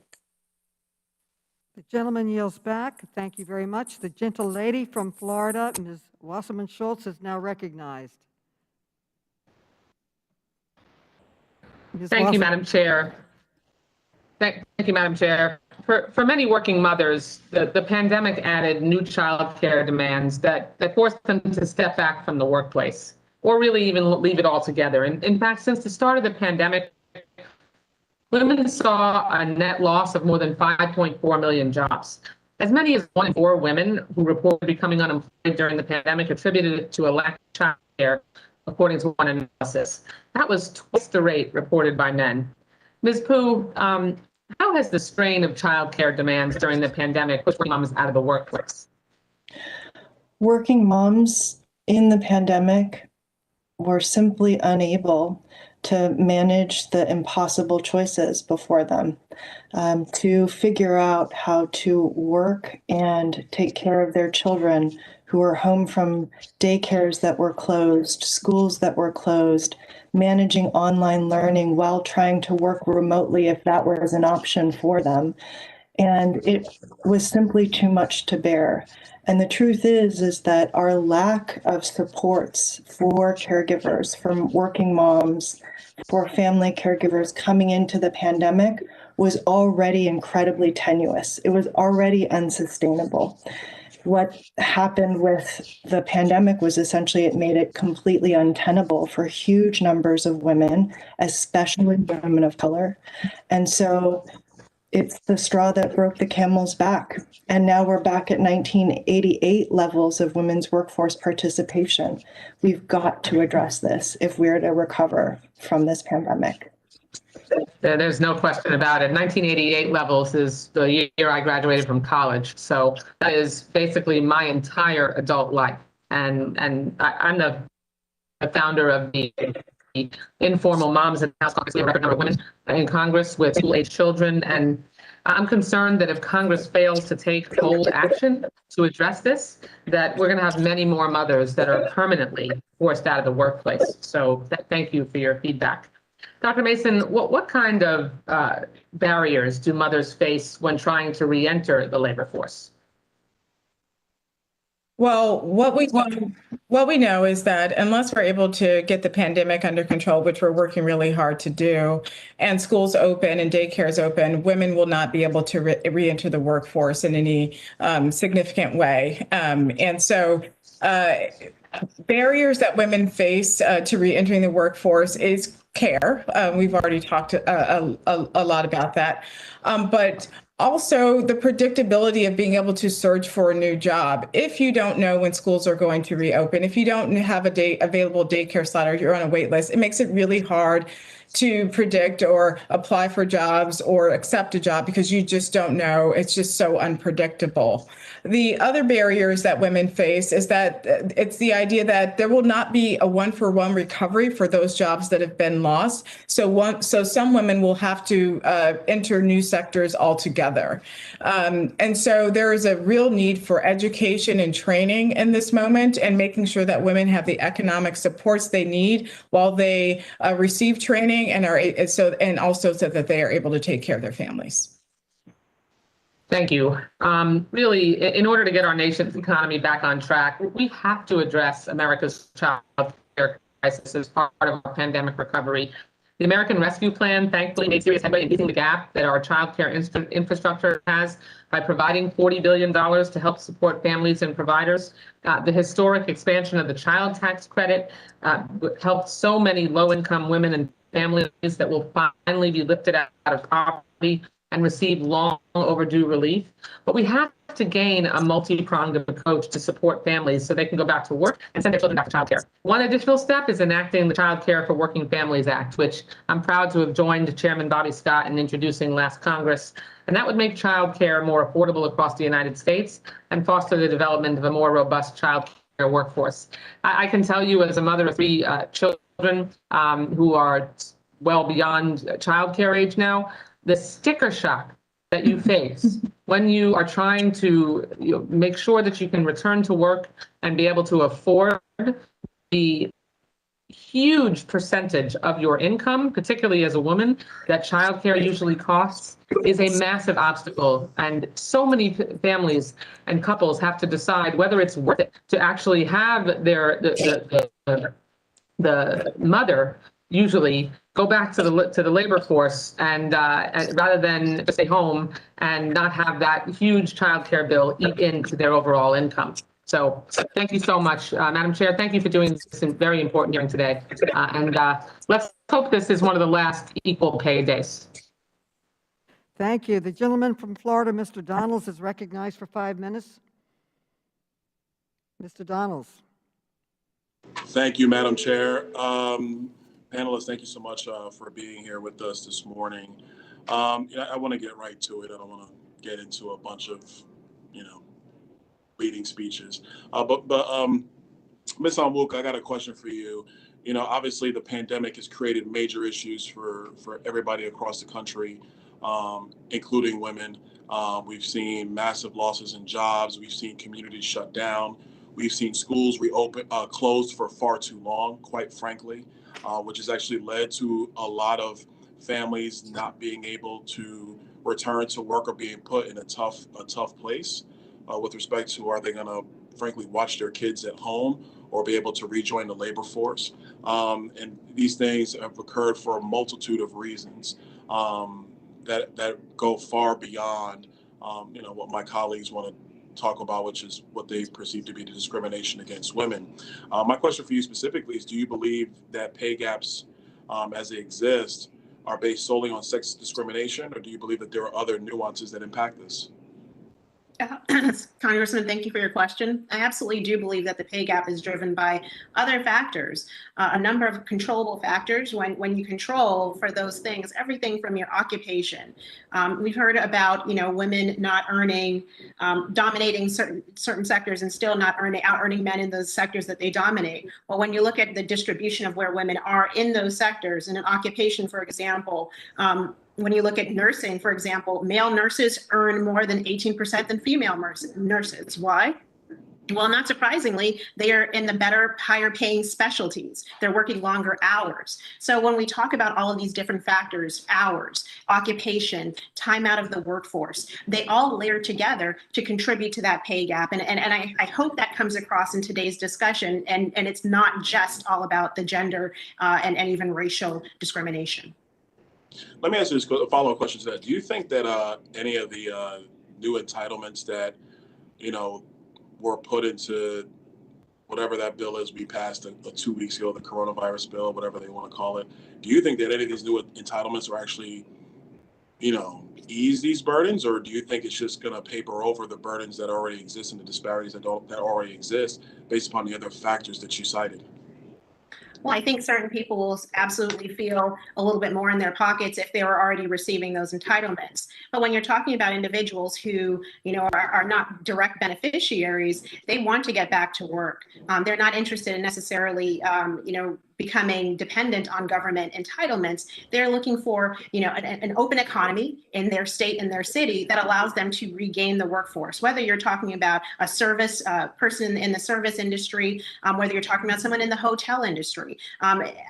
While we appreciate direct targeted aid, which it's questionable if the recent package was, but that's temporary. What we need is a robust economy that generates opportunities of different kinds that meets the unique interest and situations of certain people. Not everybody wants to work a 40-hour week. Not everyone wants to work in a physical location. Some people want to work from home. Some people don't even want to be employees, and they're not interested in unionization either. So I think we need an economy that generates those types of opportunities, a breadth of them.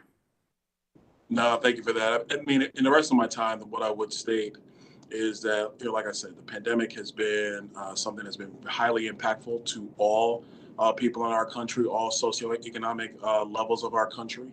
But let's be very clear: if the local school is closed and your kids are school age, like my children are, it makes a major impact into what happens into the working lives of the families that have to care for those kids. I've heard that from members of my own community, my constituency, where it's real issues about, can the kids go back to school?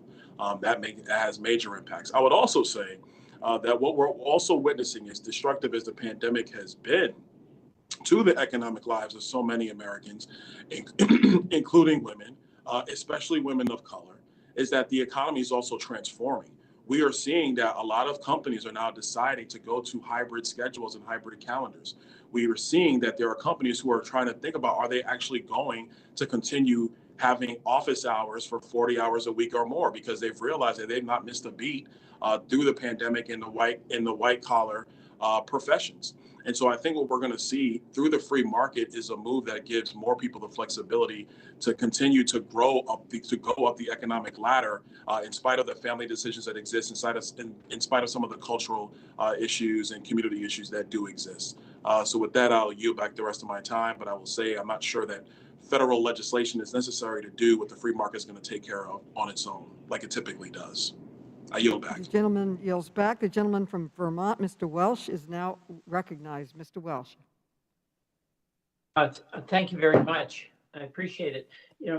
First of all, I want to really thank the witnesses who I think have been incredibly helpful in their clarity on this really important issue.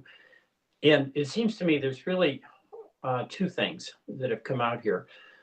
One is that there is unequal pay, obviously. And number two, that it's not just about a choice. And it's not even just about employers who want to pay as little as they can. That's not necessarily the case. it's a question of what the choices are that are realistically available to women who bear the major responsibility of childcare and home care. And I want to ask Dr. Mason whether in Vermont we have 91%, we have the closest men and women getting equal pay. It's 91% for women. And that adds up to $5,000 a year on our average wages, which is real money. But in the pandemic, we've had many more women who have left the labor force and not been able to come back, and particularly women who have childcare responsibilities with children. So what I'd like you to do is answer some of these questions that have been raised, mostly from my Republican colleagues, about the choice in this question of how is it possible for a person to have choice if their options are limited because of inadequate daycare or family leave or other things that should be, in my view, governmental policies. Dr. Mason? Yeah, so I think you're absolutely right on Congressman Welch. These are constrained choices. They're not true choices. They are limited choices that women have. During the pandemic, I am a single mom. I work 40 to 50 hours a week and also responsible for homeschooling my children. I feel very fortunate to be able to work from home. By the way, interrupt. God bless you. I mean, you managed to do that. You have got a job. I have but the truth of the matter is that this burden, I don't want to call it a burden, but this experience right now in the pandemic, it is the experience that many women have been, juggling before the pandemic, and responsibility has only increased during the pandemic. And so, again, women spend 30% more have 30% more caretaking responsibilities in their families compared to men. And so when schools close, daycares close, the expectation is that women would take on that additional work and burden. And because of the pay gap, when families are making decisions about who should leave and who should stay in the workforce, if they have a two-person income household, it's the person who makes the least. But that's not fair. It's a choice that women and families shouldn't have to make. Thank you. No, thank you. In Vermont, we are having a real debate in the state legislature about paid family leave. And one of the concerns that's raised by business is who's going to pay for it. I think that's a legitimate concern. Mm-hmm. But on the private market is not going to pay for it. And that seems to be a theme on some of my colleagues on the other side that leave this to the market. But in fact, the market doesn't pay for elementary education. We've made certain decisions as a society that should be socialized. The provision of public education, obviously the defense of our country, is paid family leave something, I'll ask Ms. Pooh, that should in fact be socialized, that we took a step towards that with the provisions that were in the American Rescue Package. I believe absolutely it should. I am a believer that that when the market can solve a problem, it should. And when it can't, the government, that is the role of government. And when we have collective shared needs that are about the fundamental health and well-being of society and our families, we have to ensure that these challenges get solved. And all of us working have families. And most children are growing up in households. 70% of kids in this country are growing up in households where all the adults in the household work outside of the home. So in that instance, we need to invest as a government in our caregiving programs and policies in a totally different way for the 21st century. Thank you very much. My time has expired. I yield back. Gentleman yields back. The gentleman from Georgia, Mr. Johnson, is now recognized. Mr. Johnson. I thank the chair for holding this hearing, and I appreciate the testimony from today's witnesses. To quote sociologist Jessica Calarco, quote, other countries have social safety nets. The U.S. has women, end quote. Here on Equal Pay Day, I'm particularly concerned about the consequences of the gender pay gap for working mothers and families and the continued discrimination against women who are also mothers. Now, Ms. Onwuka, I appreciate your testimony today. You've stated that mothers make less than fathers because mothers favor time off, whereas men don't take time off, and that time off makes women happy and feel a sense of fulfillment. And men get their kicks by doing overtimes, pretty much is what you're saying. Ms. Chabola Carolus, can you respond to that notion, please?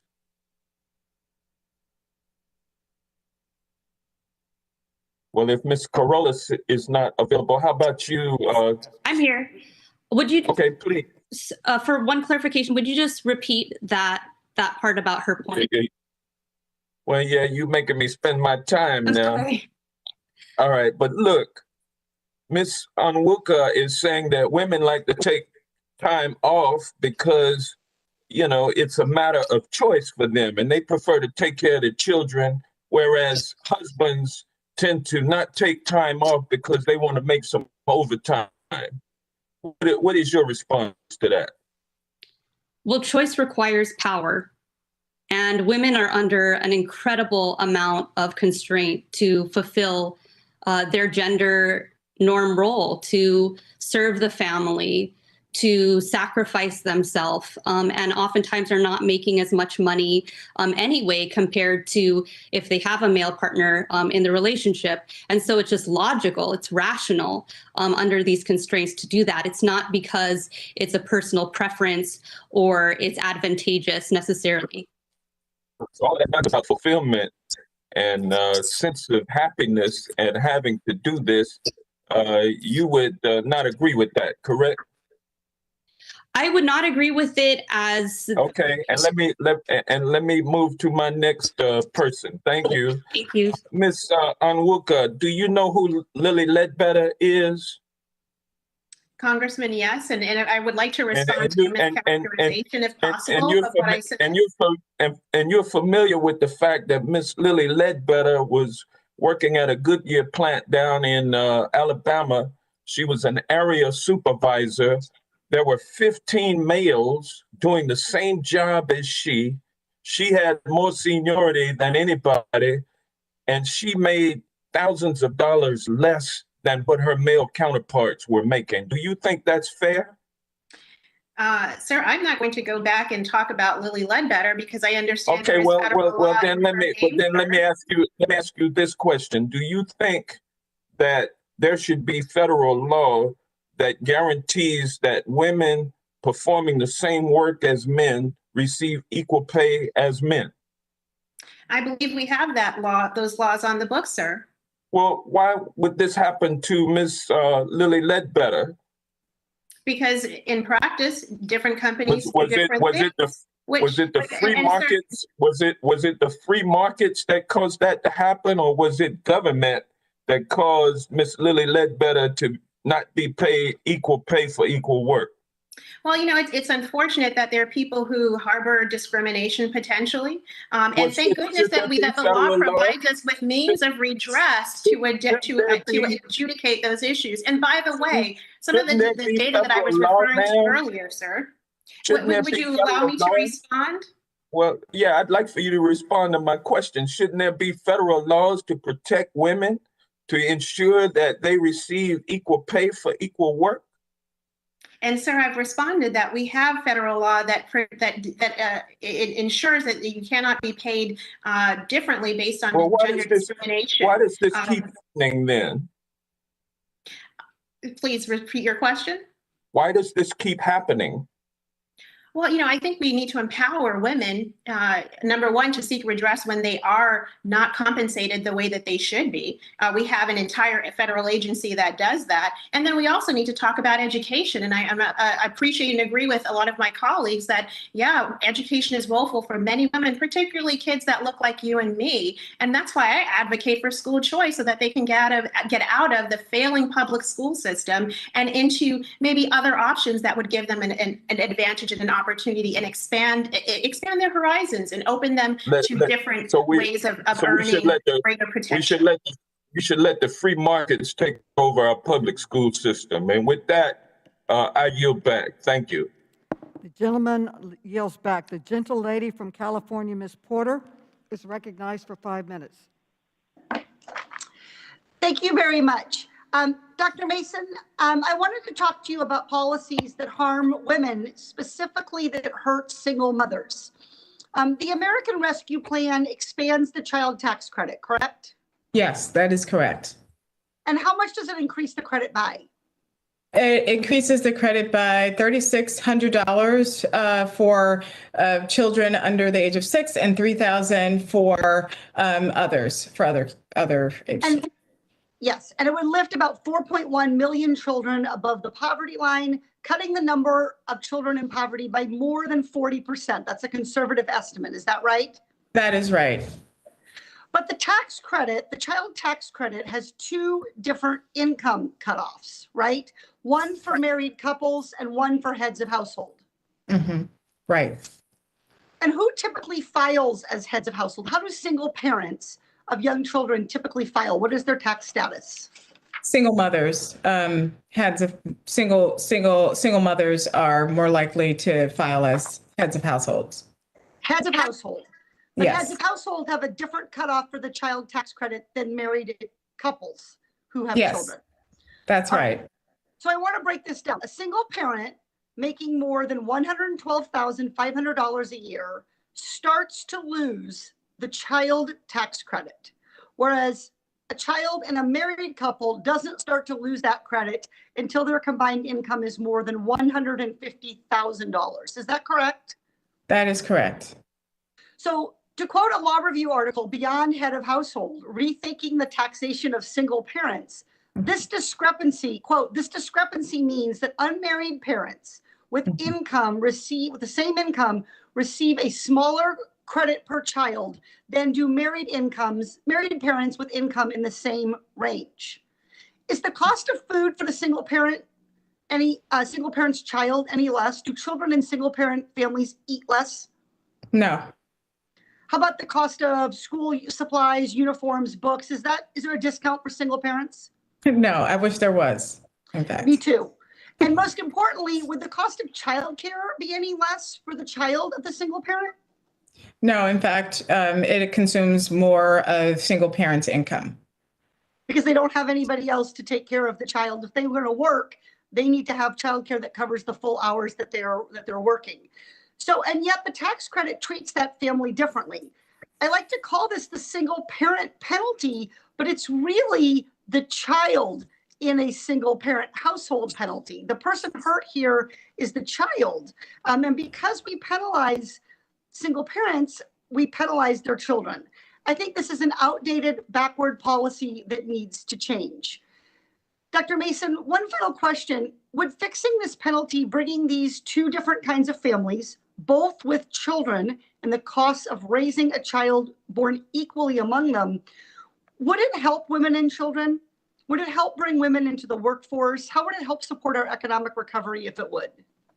So, first of all, there's no reason for this discrepancy in terms of phasing out for single parents. And it would definitely go a long way towards helping us to rebuild our economy, supporting those women who have been most disproportionately impacted in this moment, women who are primary wage earners in their families. It would definitely help to bring more women back into the workforce. And I have to point out that this is direct money into the pockets of working women and families. And what we have to know is since 1990, 1976, the social safety net has all but disappeared, and less than 3% of families receive any kind of cash assistance. So this is a moment where we can't afford to be making these arbitrary cuts and decisions about who should be receiving support and care.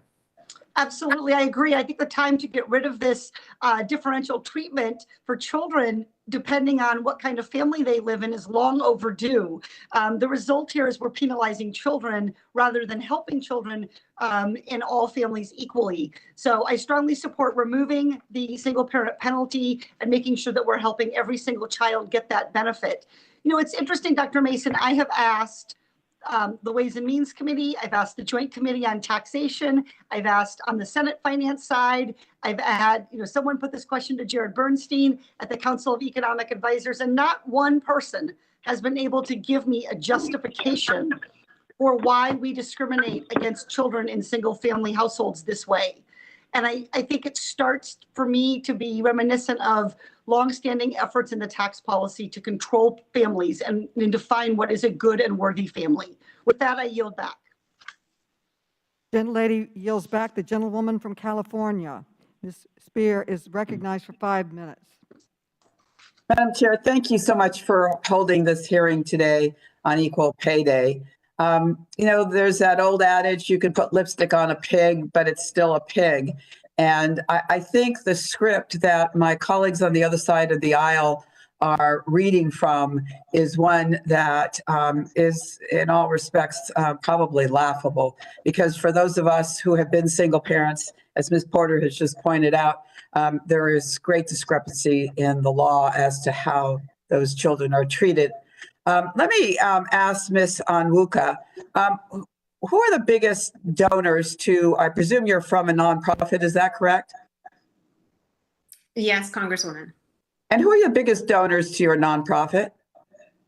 I actually don't know. I just know that we are supported by many Americans across the country who believe in what we're talking about and what we're fighting for. You're the director, so how would you not know? I'm the director of the Center for Economic Opportunity, which is going to be launching within the next 2 weeks, but I'm not the executive or the president of this organization. And who I is? think that was maybe misstated earlier in the introductions. And who is? That's Carrie Lucas. Okay. All right. I think it's really important for us to know where the funding comes from those who speak to us on both sides of the aisle. Let me move forward. My colleagues across the aisle like to argue that the gender wage gap calculated by data from the Census Bureau is a myth or a fairy tale concocted by the liberal media. They argue that the $10,000 difference between men's and women's earnings is due to women's choices. I mean, it's so offensive to me to hear that, as if being pushed out of your job because of a lack of paid leave or reasonable pregnancy accommodation or sexual harassment is somehow a meaningful choice. I'd like to remind my colleagues that the wage gap persists regardless of industry, occupation, or educational level. In fact, across all industries, women are paid less than men. Women are even paid less than men with lower levels of education. Among full-time, year-round workers, women with associate degrees are paid less than men with high school diplomas, and women with master's degrees are paid less than men with bachelor's degrees. One prominent study that looked at the causes of wage gap and examined factors such as occupation, industry, education, union status, region, and race found that 38% of the wage gap was still unexplained and could be attributed to discrimination. That's why the Paycheck Fairness Act is something that we are supportive, because the Equal Pay Act has no teeth. Ask the late Ruth Bader Ginsburg about that. Dr. Mason and Ms. Pooh, what impacts does a lack of paid family leave and affordable child care have on the gender wage gap? Is it fair to blame the wage gap on women's choices? Well, I will say that 2/3 of all minimum wage workers are women, and they do not have flexibility. They do not even have the ability to take time off from work to get a vaccine in a pandemic. So this is not about a lot of choices that women have. And I have not met any women in my 25 years of organizing women in the low-wage economy who would say that working a minimum wage job with no safety net, benefits, paid time off, or access to even job security was a choice of theirs. So I will say that. And I will say that we have this incredible opportunity in this moment, as we've seen what has happened to women in this pandemic, absent a real safety net and a real care infrastructure in this country, the incredible dangers of it to women and to children and all of us in the economy. We have this incredible opportunity to transform that, to invest boldly in the ability of families to work and care for their kids at the same time. And we have to do that because 60% of the American workforce earns less than $50,000 per year. The average cost of childcare is $9,000 per year, and the average cost of a private room in a nursing home is more than $90,000 per year. The numbers Thank you. don't. I'd like to make sure Ms. Mason has a chance to respond as well. Thank you.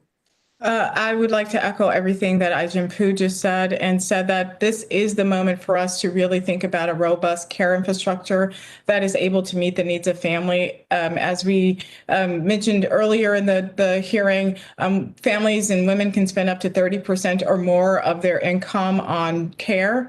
And there is an absolute need for paid sick leave, both at the federal and state level. There is a role for the private sector to play in the absence of these federal and state regulation and laws.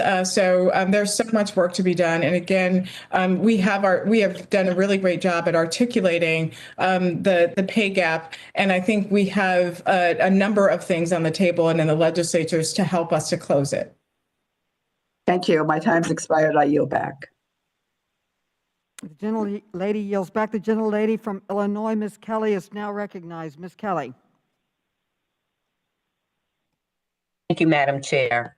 Gender inequality is not only a pressing moral and social issue, but also, as you know, a critical economic challenge.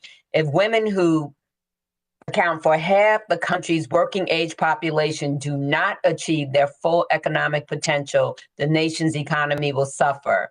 A McKinsey Global Institute report finds that 12 trillion could be added to global GDP by 2025 by advancing women's equality.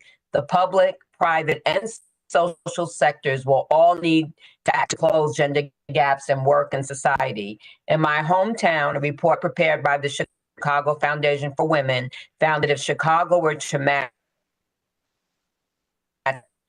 best-in-class standards of gender parity, it would grow the region's gross domestic product by $58 billion by 2025. And the people that worked at a place I had the most experience and the most education, and I got paid the least. So I have experienced this myself.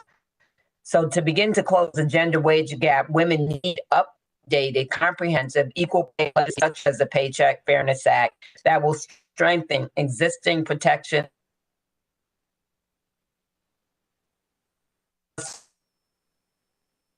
Working family policies are also essential to truly combat the multifaceted gender wage gap so that all women proportionally assume much of the caregiving responsibilities in their family are not unfairly disadvantaged by taking time to address care needs. Just like right now, instead of saying we're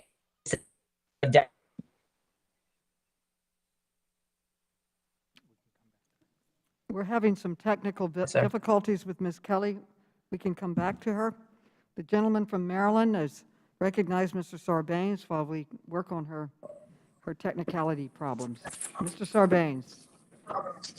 Yes, thank you very much, Madam Chair. I want to thank the panelists who are joining us today. Throughout this coronavirus pandemic, as we know, we've been relying extremely heavily on frontline workers to help us keep food on our tables, to continue to provide essential medical care for ourselves, for our loved ones, and to maintain essential services in the communities.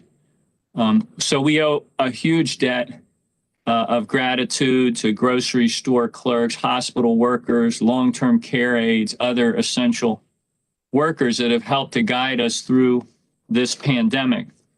We know that women are overrepresented as a share of frontline employees. The statistics are pretty significant. 2/3 of grocery store workers are female, as are 8 in 10 retail workers at other essential businesses. Women comprise 3/4 of hospital workers and more than 80% of long-term care staff. Even as they've been asked to shoulder the risks and burdens associated with the pandemic, the majority of frontline workers have continued to be paid low wages and are granted few workplace protections. Dr. Mason, are women on the front lines of the pandemic earning less than their male counterparts? Can you speak to that? So, are women earning less than men in these essential jobs, as you call them? So you just stated that women are overrepresented in this sector, but even in some instances where women are overrepresented, men still out-earn women in these sectors.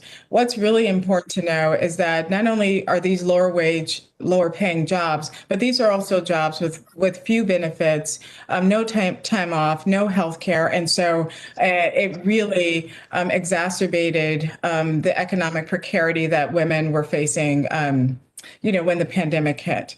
And so when we look across who's been most impacted in this moment, it is these lower wage workers and women of color specifically. Again, when we think about recovery, it's really important to target our policy strategies, even our infrastructure bills, around those who've been most impacted in this moment. And again, it's women and women of color. I appreciate that. That gets to the structural dimension of this that was being discussed by some of my colleagues earlier. It seems that however you want to slice or dice or frame the workforce, you will discover that there is this inequity in pay that cannot be justified by any particular lens you would put on it, other than the fact that people are not getting equal pay for equal work. And you touched on the fact that frontline workers are less likely to have access to paid sick or family leave. They're less likely to be able to telework. They have fewer workplace protections. So you're layering on top of this wage gap and pay gap all of these other additional burdens, which often disproportionately impact women in the workforce, which creates that significant burden. Ms. Habola Karalis, as your report notes, many public sector workers are women of color. Can you speak briefly about how the pandemic has impacted the health and economic security of these women? And then as we recover from the pandemic, how can we best support women working in both the public and private sectors? Obviously, a lot of attention to workers in certain jobs because of the pandemic. The test for the nation and as public policymakers is whether we learn those lessons, carry them forward, and build a different kind of economy on the other side of the pandemic. So if you could speak to that briefly, I'd appreciate it. Thank you. You're absolutely correct that certain sectors were in overdrive, particularly the public sector, when we were characterizing the economic outlook as a shutdown. And in the public sector, it's really important for government to lead and be an example of what these rights should look like. But we've still seen a very punishing impact on women. There have been telework policies that are overtly sexist, that prohibit caregiving and telework, that caused confusion in Hawaii and needed to be corrected in quick time. And that's one of the things that we've seen is this hesitancy to go against productivity and use excuses like productivity and liability to not create a more flexible structure in government at the local level. So we're seeking those things currently in Hawaii. But absolutely, public sector workers have not been exempt from this, and are particularly women have been suffering. Thank you. I yield back. Ms. Kelly, have you corrected your audio now? Ms. Kelly? There appears to be difficulty. We are now going to the gentlelady from New York. Ms. Ocasio-Cortez is now recognized. Do I sound better? It's hard for me to tell.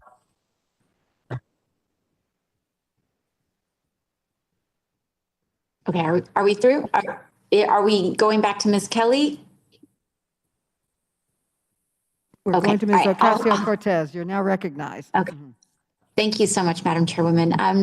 Ms. Habola Carlos, I was wondering if we could dive into a little bit a lot of the unrecognized but very real work that's been happening, especially during the pandemic, especially that's been borne by women and caregivers in general. I was wondering if you could kind of talk to us a little bit about that. What have been some of the expansions and increases in work that women have increasingly been bearing and creating and undergoing throughout the pandemic? How is it being undervalued and underrecognized? And also, how is it critical to us keeping our economy going? And I was wondering if you could kind of set the stage for us to kind of discuss about how we are not recognizing some of the critical work that's happening in our economy that's critical to its functioning. Thank you for that question. Women are absolutely the scaffold of the economy, and mothers in particular. You know, we are born into a society that is profoundly patriarchal. And so motherhood is almost totally invisible. I didn't even notice it until it happened to me, quite frankly. And the amount of work, the grueling work that is shrouded as love is painful to experience because it is so demanding and requires so much sacrifice. And during the COVID-19 pandemic, you know, we've seen this being put on women, and because women already make lower wages, you know, it's logical for them to be the one to take the hit and exit the workplace.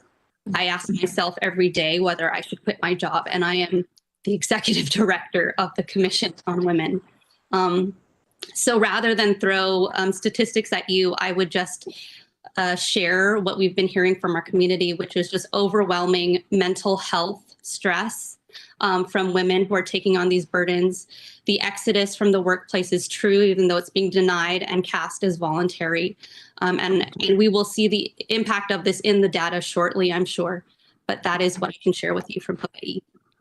And first of all, thank you. Thank you for sharing that. And one of the questions that I've kind of been asking is, how do we better recognize this work through policy, compensate for it, and do programs like Medicare for All and guaranteed childcare, healthcare, et cetera? Does this go some of the way in helping recognize this work, alleviate for it, and also what are some real policy initiatives that we should be looking at to actually formally recognize, potentially compensate in one way or another for this kind of work and make being a mother a realistic possibility that doesn't come at the expense of women's well-being mentally or physically in a disproportionate way? The United States has a lot of catch up to do. There are countries around the world that provide pensions for housewives. These are the things that we should absolutely make fundamental as part of the recovery and before, right? But for me, I think, and for our plan, it was really important to go beyond just compensation. We really want equal leisure time. We want that labor to be able to be just love. We want shared responsibilities rather than it just having to be on us. So a paycheck will not be enough for that. So I think that, you know, Medicare for all, Medicaid for all, childcare, universal childcare, no means testing, just free and available to everyone. These types of things will allow women to really be free from the demands that are put on them to sacrifice themselves for our economy. And you bring up a point that I think is so important, which is leisure time. You know, I think in our society, especially in US and American society, it's almost seen as sinful. And I was wondering if you could expound on that and how this is actually important, critical, and element that should be afforded to all of us. I was wondering if you could expound on that aspect of things a little bit, because it's so rarely named and even discussed in public policy.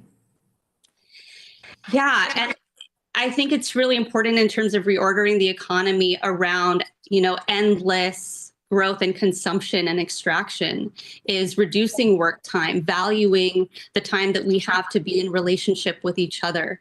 And so if we can move in that direction, which is already in vogue in other countries to reduce work hours, those things should just be fundamental to us, because, if the economy is not creating well-being, what is the justification for it anyway? Thank you. Thank you. The gentlelady yields back. The gentlewoman from Michigan, Ms. Lawrence, is now recognized. Ms. Lawrence. Thank you so much, Madam Chair. And I want to thank you for having this very timely and important discussion. As the co-chair of the Democratic Women's Committee, we have been working very hard on supporting bills that will bring our economy back, and it's critical for us that all women have the opportunity to thrive. For example, the Paycheck Fairness Act takes us closer to takes us closer to closing the gender pay gap, and the Family Act established a comprehensive national family leave program, and the child care for working families increased affordable child care. Dr. Mason, how can these pieces of legislation ensure that when we bring this economy back, that it's an equitable economic recovery for women, and particularly women of color? And while I'm there, I also want to ask you about the generational impact of what we do in America by having this big pay gap for women, and Black women particularly, generation after generation. Thank you. So these bundle of policies that you just mentioned, and the ones like the Domestic Workers Bill of Rights, and thinking about universal childcare, and these bundle policies are really important to our short-term recovery, but also women's long-term economic security, well-being, and stability. For far too long, women have been struggling to make ends meet. These systems have been broken for so long, and so we have an opportunity, again, once in a generation opportunity, at least not seen in my lifetime, to create and build a more equitable economy that works for everyone, not just business owners and entrepreneurs, but women and families, women workers who are the backbones of the economy. Women are the economy. And so recognizing that for women of color and Black women specifically, making sure that the ways in which they're overrepresented in the service sector and lower wage jobs, women of color in general, Black women specifically. And so making sure that those jobs are quality jobs, jobs that have security, benefits, and so that, women are able to take care of their families. And again, righting some of the historic wrongs like home ownership, looking at other things that we know will make the difference in women's long-term economic security. Thank you. And Ms. Kalalis, if you could comment on the generational impact of this crisis that I feel we have in America with gender inequality. Thank you for the question. Well, I'm coming from Hawaii into this conversation, and gender equality was forced from women by the United States. And that's an important history that we need to remember and need to resolve. And it's our responsibility to use that as a frame. And I think that if we are not able to reallocate power to women and leave them to the devices of, this recovery, then that will be less power for each subsequent generation. And so it's really leveraging this moment to create these structural changes that we've been waiting for so long and fighting for so long and agitating for so long. And so this is the moment to do that. We can't even risk entertaining what the consequences will be down the line. Mm-hmm. I just want to say thank you again to our chair. And this is an opportunity that we have where the intersection of generational wealth, generational opportunities that we can make a difference. I want to thank everyone that's here, and we need to continue to keep our voices raised. And thank you so much, and I'll yield back. The gentlelady yields back. The gentleman from Kentucky, Mr. Comer, is now recognized. Mr. Comer. Thank you, Madam Chair. As I said in my opening statement, women were making huge gains in the American workforce prior to the pandemic. In January 2020, for the second time in history, women outnumbered men in the U.S. paid workforce. Women outnumbered men in earning college degrees. But when the pandemic hit and the nation shut down, women have been most adversely affected. Ms. Onwuka, can you explain why women have lost more jobs than men since last February? Thank you, Ranking Member.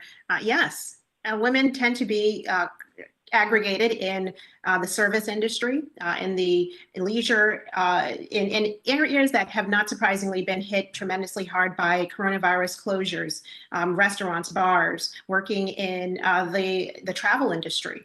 So when you are a hotel worker and there are no travelers, then you are out of work. And so it's not surprising that we've seen over 2 million, going on 3 million women leave the workforce, and particularly even women who are moms, who have children under 18 years old. You've seen them leave the workforce, unfortunately, because for many of them, they have to balance, virtual school and ensuring that their kids' education and their household children, everything is taken care of. And it's unfortunate, but I'm hopeful that as the economies, particularly at the state and local levels, continue to reopen, that you'll see women begin to re-enter the workforce.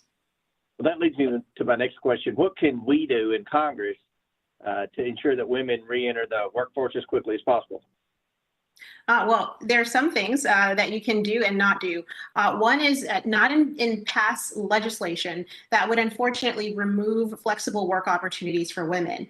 There is a bill pending. It's been passed by the House, unfortunately, the Protecting the Right to Organize Act, or the PRO Act, that has tucked in there a piece of a measure that would inevitably reclassify millions of workers across the country from being independent contractors to employees. We've seen in California similar legislation passed, and it unfortunately hit many women who are choosing to be independent contractors, small business owners. They're not employees, not W-2 employees, but they're 1099 workers, and they enjoy that flexibility. And so I think at the federal level, we've got to be careful about legislation that would make it difficult for workers who may be in those industries that are going to start to reopen to be able to have that independent work, contract work available to them.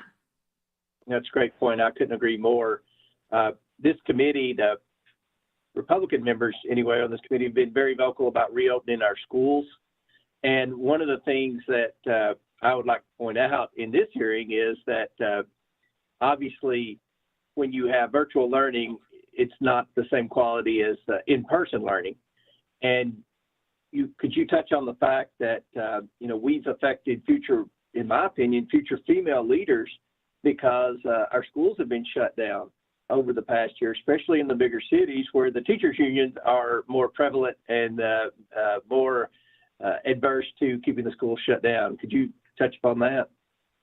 Absolutely. I mean, I think there's a dearth of data that looks at performance, that looks at the educational attainment levels of children, how they're doing because of the coronavirus pandemic, being out of schools. And it's not surprisingly that you have many American kids who have fallen behind. And for Black and Brown children, they have fallen far behind. It's going to be difficult for them to catch up. So I think it is important that American children are able to be back in the classroom. I hesitate hate to say that virtual learning is all bad, because I think it's how different school systems have implemented virtual learning and virtual education that has made some of the difference. I mean, there's certainly been online schools that have been tremendously successful. So, I think we want to ensure that our kids are learning in the best environments possible. And when you look at measures, not just about their educational attainment, but also their mental and emotional health, we see that a lot of students are struggling. And so I do think it's important that our lawmakers make it a priority, and that our school systems make it a priority to reopen safely. And they can do so. We've seen it in the private sector, and we've seen it in other countries. Absolutely. Just a couple of more things real quick. My time's running out. There's been a lot of discussion today, obviously, about how achieving equal salaries between men and women will prove we've been successful in closing the pay gap. Do you think that's true? I don't. I mean, I think from a broader perspective, I'm about ensuring everyone has equal opportunities, not just equal, not just looking at it from a wage gap or raw data perspective, because I think that we want to ensure every woman has the opportunities, has the choices that are best for them. And those low earning women are able to move up and up the economic scale and economic ladder. And I don't think there's been enough discussion about how we do that. Not just supporting them at a level of these basic needs, but how do we give people a pathway forward and a path up the economic ladder to really achieve their American dream? And Madam Chair, last question, because I think this is very important for the purpose of this hearing. What's the best way to gauge workplace equity? Or workplace equality, rather. Yeah, sorry.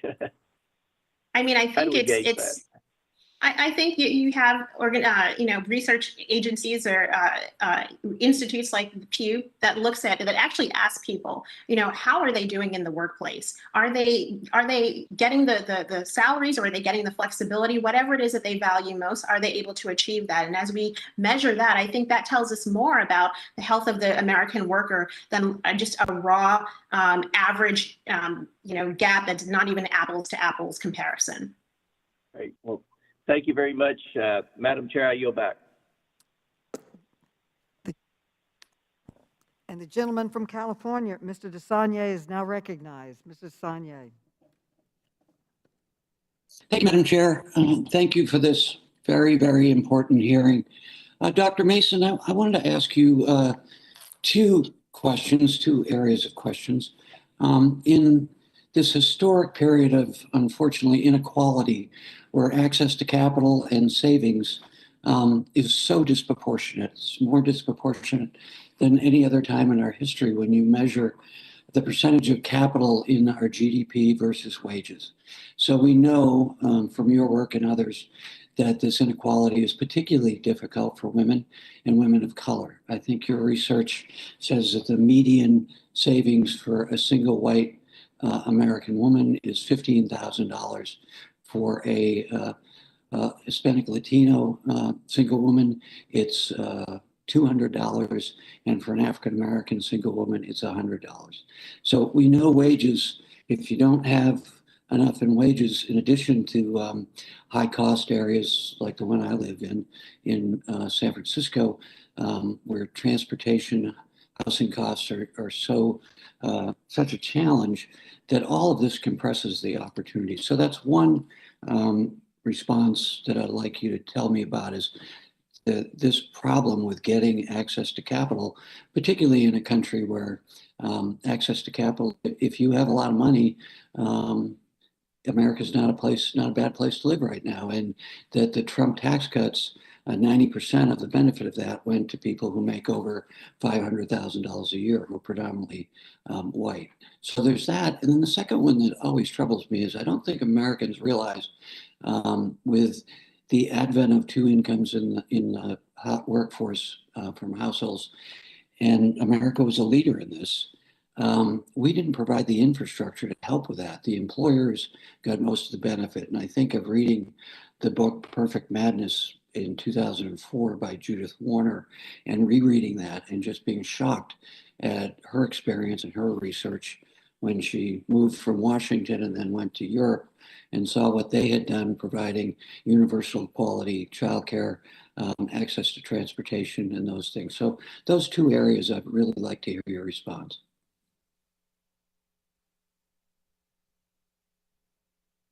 And that's for Dr. Mason. Sorry.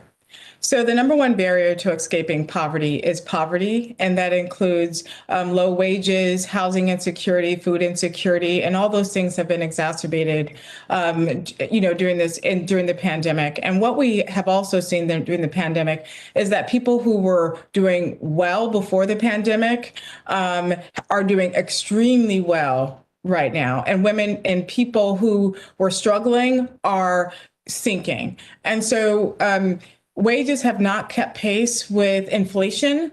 And again, wage workers are the ones that are disproportionately suffering. When we just did a recent survey, speaking of surveys, and we found that women do want the government to play an active role in ensuring pay equity and passing policies that are fair and equitable. And we also learned through the survey is that most women in their savings and checking account had less than $1,000 in both accounts, and 15% of women had less than $400. So when we look at inequality, we have to understand that this is historic, this is compounded, and it's cumulative. And we actually, in this moment, need clear structural and institutional changes to make sure that we can build a more equitable and fair economy.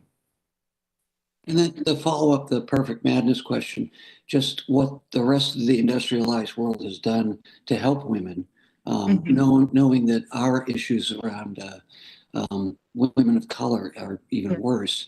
Just, I don't think Americans realize how far behind we are.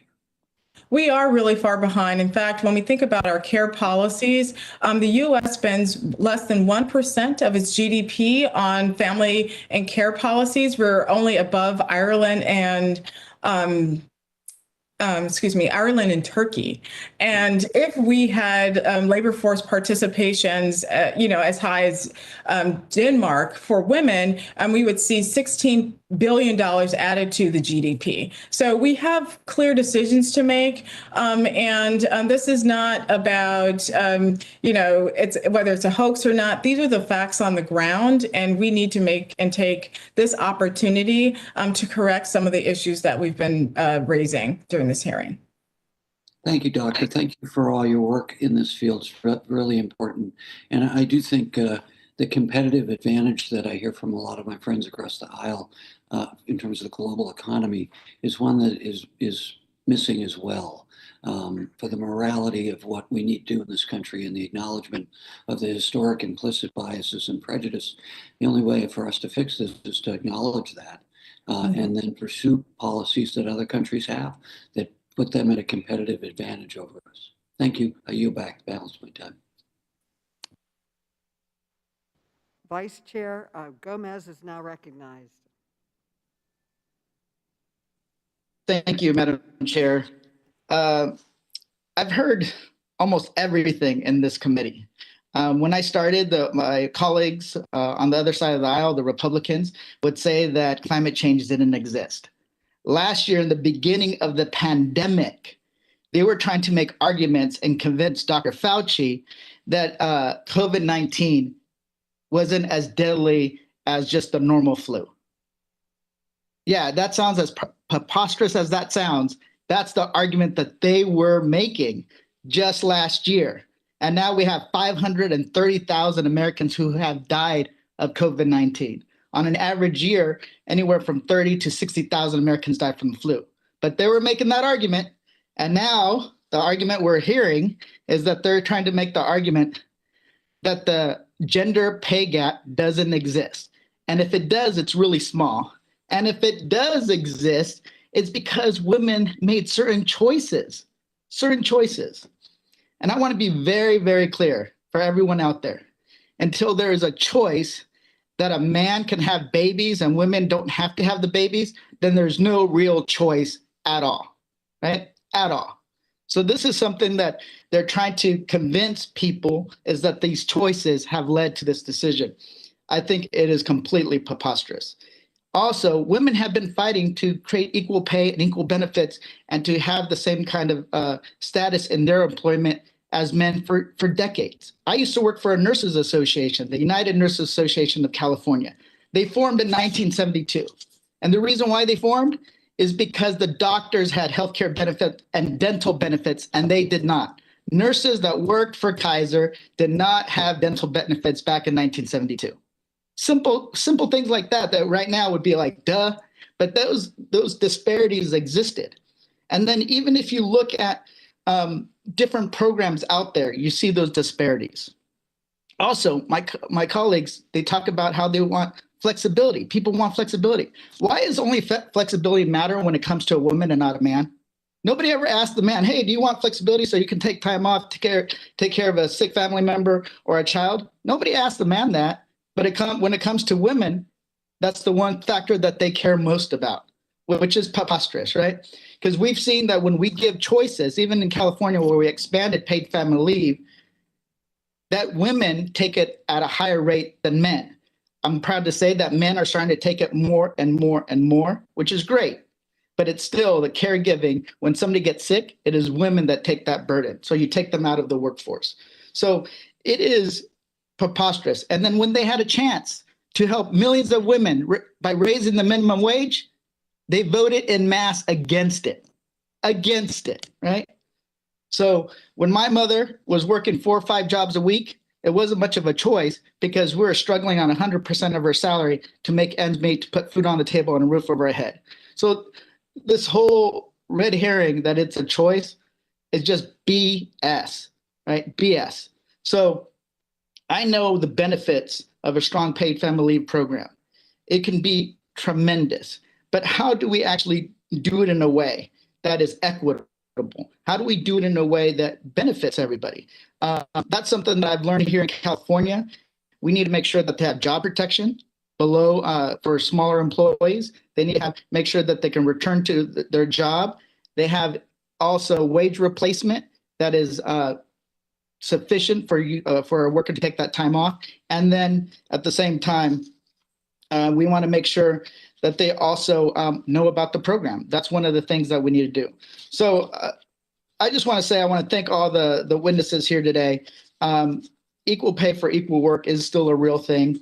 I believe everybody asked the questions on paid family leave, but we need to make sure that we have a robust paid family leave protection. We implement laws that also don't discriminate against individuals who took lower paying jobs in the past, like not revealing your salary data from previous employers makes a difference because often women and people of color often get, I don't want to say screwed, but they get screwed when it comes to that first job out of college, right? And then that sets the scale for how they get raises in the future. There's so many different things in policy. I want to say thank you for attending. And this was, I'm glad we had this hearing, but there's my colleagues on the other side of the aisle need to see the light when it comes to a lot of these issues, including the gender pay equity gap. Thank you so much. And I yield back to the chair. The gentleman yields back.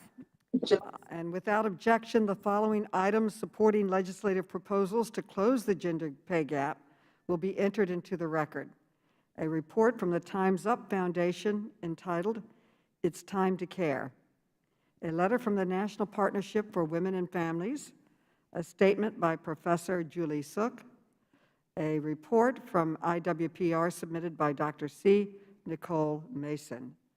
Before we close, I'd like to offer the ranking member an opportunity to offer any closing remarks that he may have.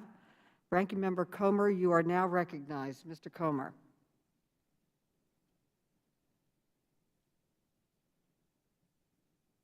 Thank you, Madam Chair. And again, we want to thank all the witnesses for being here today. And certainly, I think the one thing that we all agree on is that women should receive the same amount of pay as men for the same type of work and the same type of work product. The question is, who determines what equal pay is? Who determines what the same amount of work is?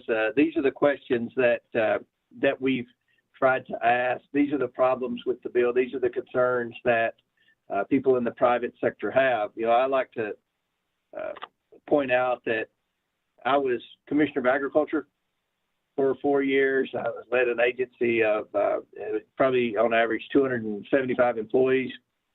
The three highest employees in my agency were female. They were non-merit employees that I hired. I have a congressional office. What do we have? 14 employees. My two highest paid employees are female. That's not because they're female. It's because they're the best employees.